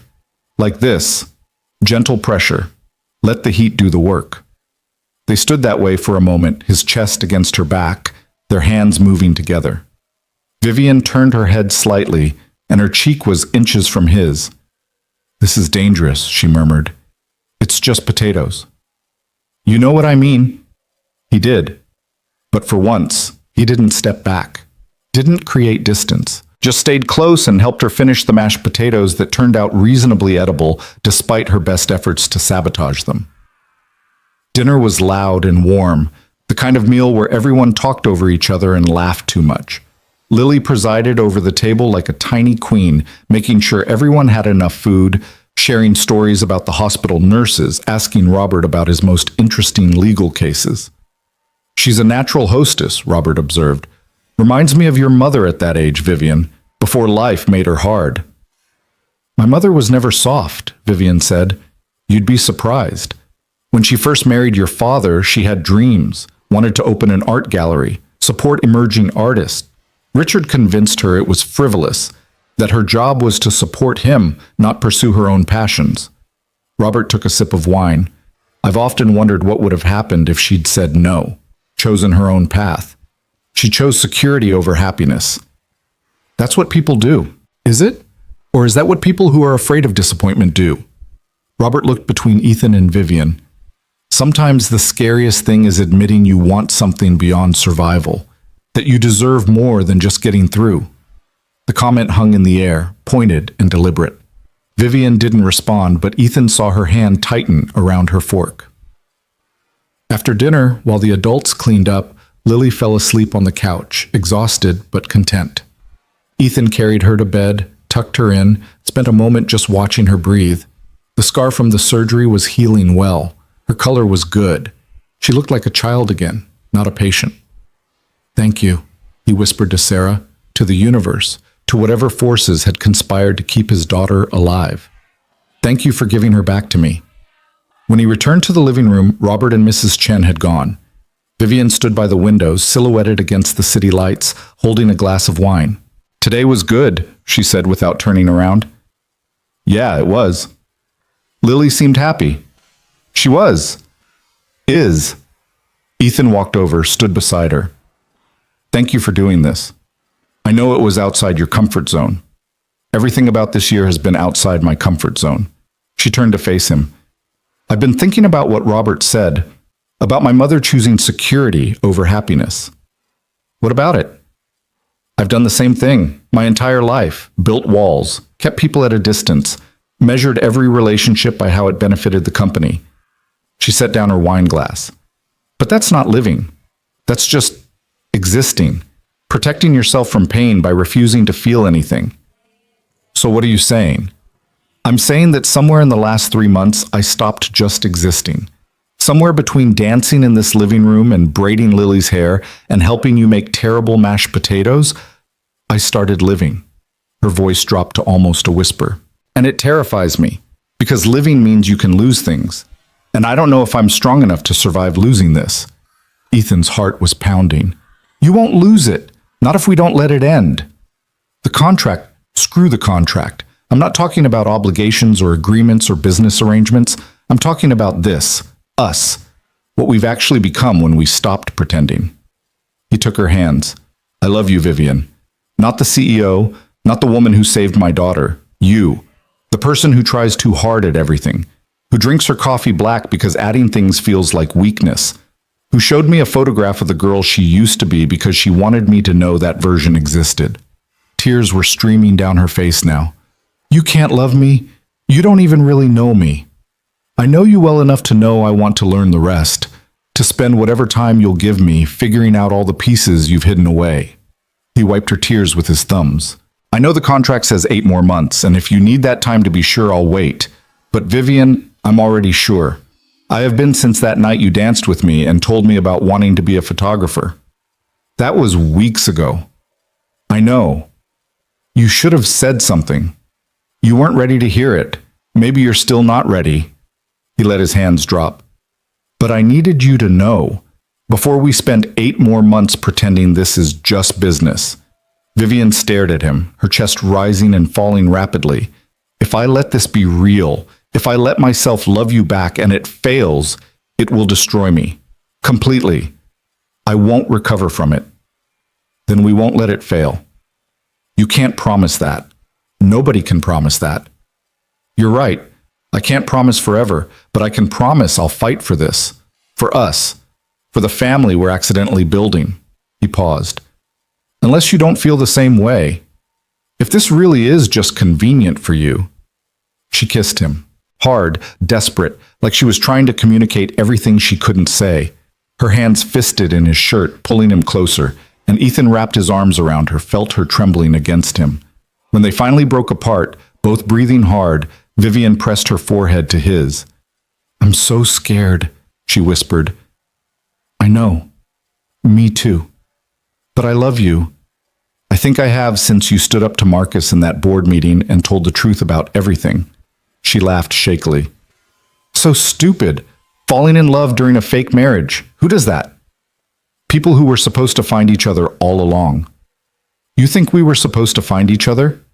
I think you needed someone who'd seen rock bottom and climbed back up. And I needed someone who understood what it meant to do anything to protect what matters." Ethan kissed her forehead. "We found each other in the worst circumstances. But maybe that's what makes it real." "So what do we do now? Renegotiate the contract?" "We burn the contract. Start over. Build something that doesn't have an expiration date." "That's simple?" "That's simple. If you want it." Vivian pulled back slightly, looked at him with those storm-gray eyes that had first seemed so cold, and now just looked cautious, hopeful, terrified. "I want it," she said finally. I want you, and Lily, and this strange, imperfect family we've made out of necessity and desperation and love, Ethan finished. We can say it now. It's allowed. Love, she repeated, testing the word. God, I'm bad at this, at the emotional thing, the vulnerability thing. You're doing fine. I burned the mashed potatoes. They were edible, mostly. He grinned. We'll work on it. We have time now. No more counting down months. Just time. She kissed him again, softer this time, sweet and tentative and full of promise. I should tell you something, Vivian said against his lips. I started the paperwork last week to make Lily my legal dependent. Not just for insurance, for everything. If something happens to you, which it won't, but if it does, she'll be taken care of. Protected. Mine. Ethan's throat tightened. You did that? Of course I did. She's family. That's what Lily said, and she was right. Vivian stepped back, suddenly businesslike, even with tears still on her face. Also, I may have started looking at houses, ones with yards, because apparently we're getting a dog. We are? Lily's very persuasive, and she's right. Every family needs a dog. Mrs. Chen is already showing me pictures of golden retrievers. She shook her head. I'm running a multi-billion-dollar company, and I'm looking at puppy photos. What have you done to me? Made you human? Terrifying. But she was smiling, really smiling, the kind that reached her eyes and made her look like that girl in the photograph, young and hopeful and unafraid of dreams. The next morning, Ethan woke to find Lily standing beside his bed, grinning. Daddy, Vivian's making breakfast. She is? That seemed unlikely. Well, trying to make breakfast. There's a lot of smoke, but she said she wanted to do something nice for us, so I'm helping. Lily grabbed his hand. Come on. He followed her to the kitchen where Vivian stood at the stove, hair pulled back, wearing an apron that said Kiss the CEO, spatula in hand, staring at a pan of what might have been eggs. They're supposed to be scrambled, she said defensively when she saw him, but they're more chunked? It's the thought that counts, Ethan said, trying not to laugh. Don't patronize me. I'm terrible at this and we both know it. But she was smiling a little. Lily, can you grab the toast? They ate terrible eggs and slightly burnt toast together, and it was perfect. After breakfast, while Vivian dealt with work calls, Ethan and Lily sat on the balcony wrapped in blankets. Daddy? Lily's voice was small. Are you and Vivian going to stay married? Yeah, baby, we are. Because you have to, or because you want to? Because we want to, both of us. Good. I like her. She tries really hard even when things are difficult, like you. Lily leaned against him. I think Mommy would like her too. They both make you smile. I think you're right. And Daddy, I'm glad we moved here. I know it was scary and different, but I like our new family. Our new family. The word settled something in Ethan's chest that had been restless for months. They had built something real from the wreckage, something good. Me too, sweetheart. Me too. The holidays passed in a blur of recovery and adjustment. Lily grew stronger every day, her body accepting the transplant with minimal complications. By Christmas, she was running around the penthouse, driving Mrs. Chen crazy with her energy, begging for the dog they'd promised. They found her on a Saturday in January, a golden retriever puppy with oversized paws and a tail that never stopped wagging. Lily named her Hope, which was perfect. Too perfect. Ethan cried a little when Lily explained that Hope was what had kept them going through the hard times, and now they had her for real. Marcus made one final attempt in February, filing a lawsuit claiming the marriage had been fraudulent from the start. His lawyers were expensive and aggressive, but they had nothing concrete. The marriage was legal. The board had confirmed it. Lily's medical records proved genuine need, not opportunism. And most importantly, Ethan and Vivian's relationship had evolved into something undeniably real. The case was dismissed within weeks. Marcus, finally defeated, retreated to whatever life he'd built in exile from the family company. Eleanor, surprisingly, took Vivian's side in the end. You proved me wrong, she told her daughter over lunch one afternoon. I thought you were making a mistake, but you found something I never had, A partner who chose you for who you are, not what you represent. He didn't choose me, Vivian corrected. I bribed him into marrying me. But he stayed, and he fought for you. That's choosing. Eleanor paused. Your father loved me in his way, but he loved the company more. He loved the legacy more. You found someone who puts you first. That's rare. By spring, they'd bought the house Vivian had been looking at, a sprawling place in the suburbs with a yard for hope and a studio where Vivian was tentatively exploring photography again. Lily had her own room decorated exactly how she wanted it, full of colors and light, and the kind of joy that came from knowing you were safe. Ethan returned to engineering part-time, consulting for Cross Industries on sustainable building projects. It wasn't the career he'd lost, but it was something better. Work he believed in, building things that mattered. They hosted Thanksgiving again that year, but bigger. Robert and his husband, Mrs. Chen and her grandson, Sarah Mitchell and her partner, Amanda and her teenage daughter, even Catherine Sinclair, who'd become an unexpected friend of Vivian. Look at you, Catherine said, watching Vivian laugh at something Lily said. Actually happy. I never thought I'd see it. Neither did I, Vivian admitted. Turns out I just needed to stop trying to control everything and let life surprise me. How very un-CEO of you. I'm learning balance. Some things need control, others need trust. She glanced at Ethan across the room, caught his eye, smiled. Took me 36 years to figure that out. That night, after everyone had gone and Lily was asleep with Hope curled at her feet, Ethan and Vivian stood on their new porch, watching stars appear in the darkening sky. Do you ever think about how we started? Vivian asked. That conversation in my office. The contract. How clinical it all was. Sometimes. Seems like a different life. It was a different life. We're different people now. She turned to face him. Better people, I think. You've made me better. You saved my daughter's life. You saved mine too, in a way. Gave me something to build toward instead of just surviving day to day. We saved each other. That's what partners do. She pulled him close, kissed him softly. I love you, Ethan Cole. I love you too, Vivian Cross Cole.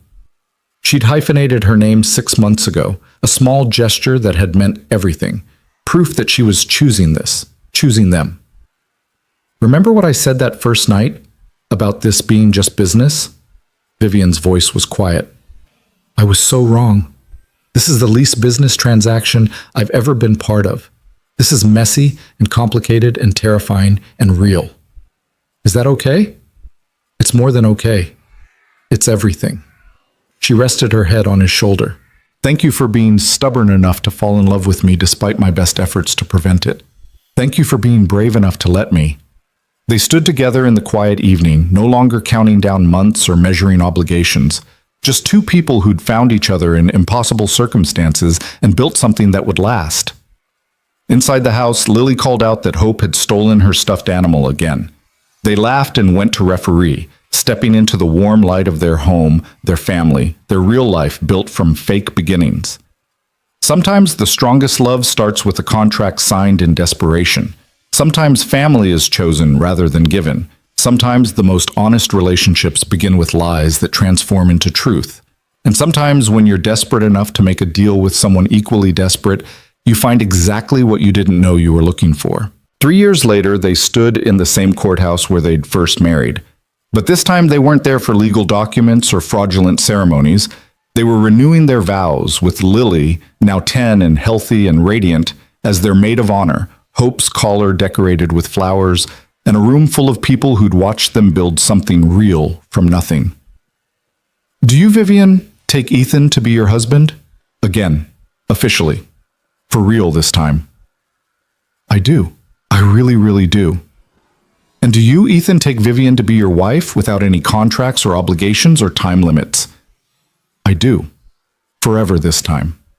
They kissed while Lily cheered and Hope barked, and everyone who doubted them in the beginning watched them prove that sometimes the most unlikely stories have the happiest endings, because they'd learned the truth that had been there all along. You can't fake love forever. Eventually, you're either faking or you're loving, and they'd stopped faking a long time ago. "What are you thinking?" Vivian asked later at the reception they'd planned in their backyard. That I'd make the same deal again, every time, in every life. Ethan pulled her close, even knowing how terrifying it would be, how hard, how much it would change me. Because of Lily? Because of you, both of you. This whole strange, perfect family we made out of desperation and luck and refusing to give up. He kissed her forehead. I spent years thinking I'd lost my chance at happiness when Sarah died. Turns out I just had to lose everything else first to find it again. Heavy thoughts for a party. True thoughts for a celebration. He spun her gently, the way they'd practiced that first night in the penthouse when they were still pretending. We made it, Vivian. Against every odd, we actually made it. We did, she agreed. And we're going to keep making it, every day, for as long as we get.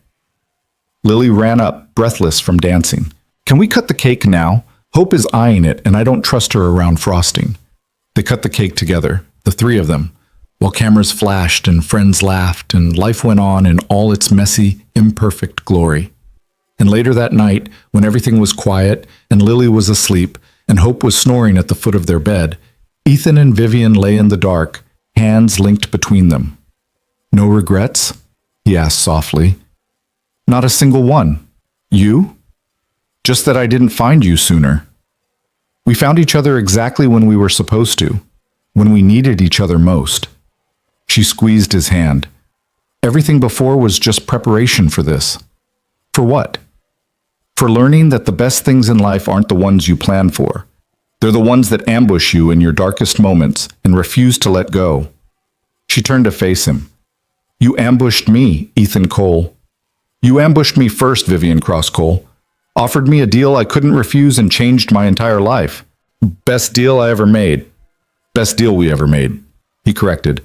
And in the quiet of their home, surrounded by proof that love could grow from the strangest soil, they fell asleep together.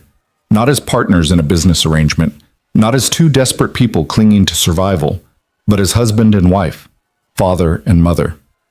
Two people who'd learned that sometimes you have to sell your soul to save it, and sometimes the person who buys it gives it back transformed into something better than it was before. The contract that had brought them together was long since shredded, burned, forgotten.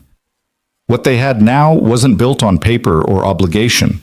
It was built on choice, on showing up every day, on learning to be brave enough to be vulnerable, on proving that family isn't just blood, it's who you'd fight for, who you'd sacrifice for, who you'd choose again and again and again. They'd started with a lie and built a truth. Started with necessity and found love. Started as strangers and became family. And in the end, that's all anyone can hope for. To be seen, to be chosen, to matter to someone enough that they'll stand beside you when the world tries to tear you apart.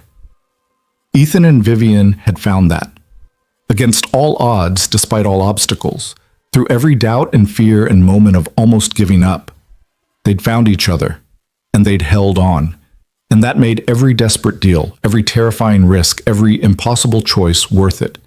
Because love, real love, chosen love, fought for love, was worth everything. Even a year of pretending, even facing down Marcus and the board and the world's judgment, even believing in something that seemed impossible, especially believing in something impossible. Because sometimes the impossible things are the only ones worth believing in, and they'd proven it was true, together.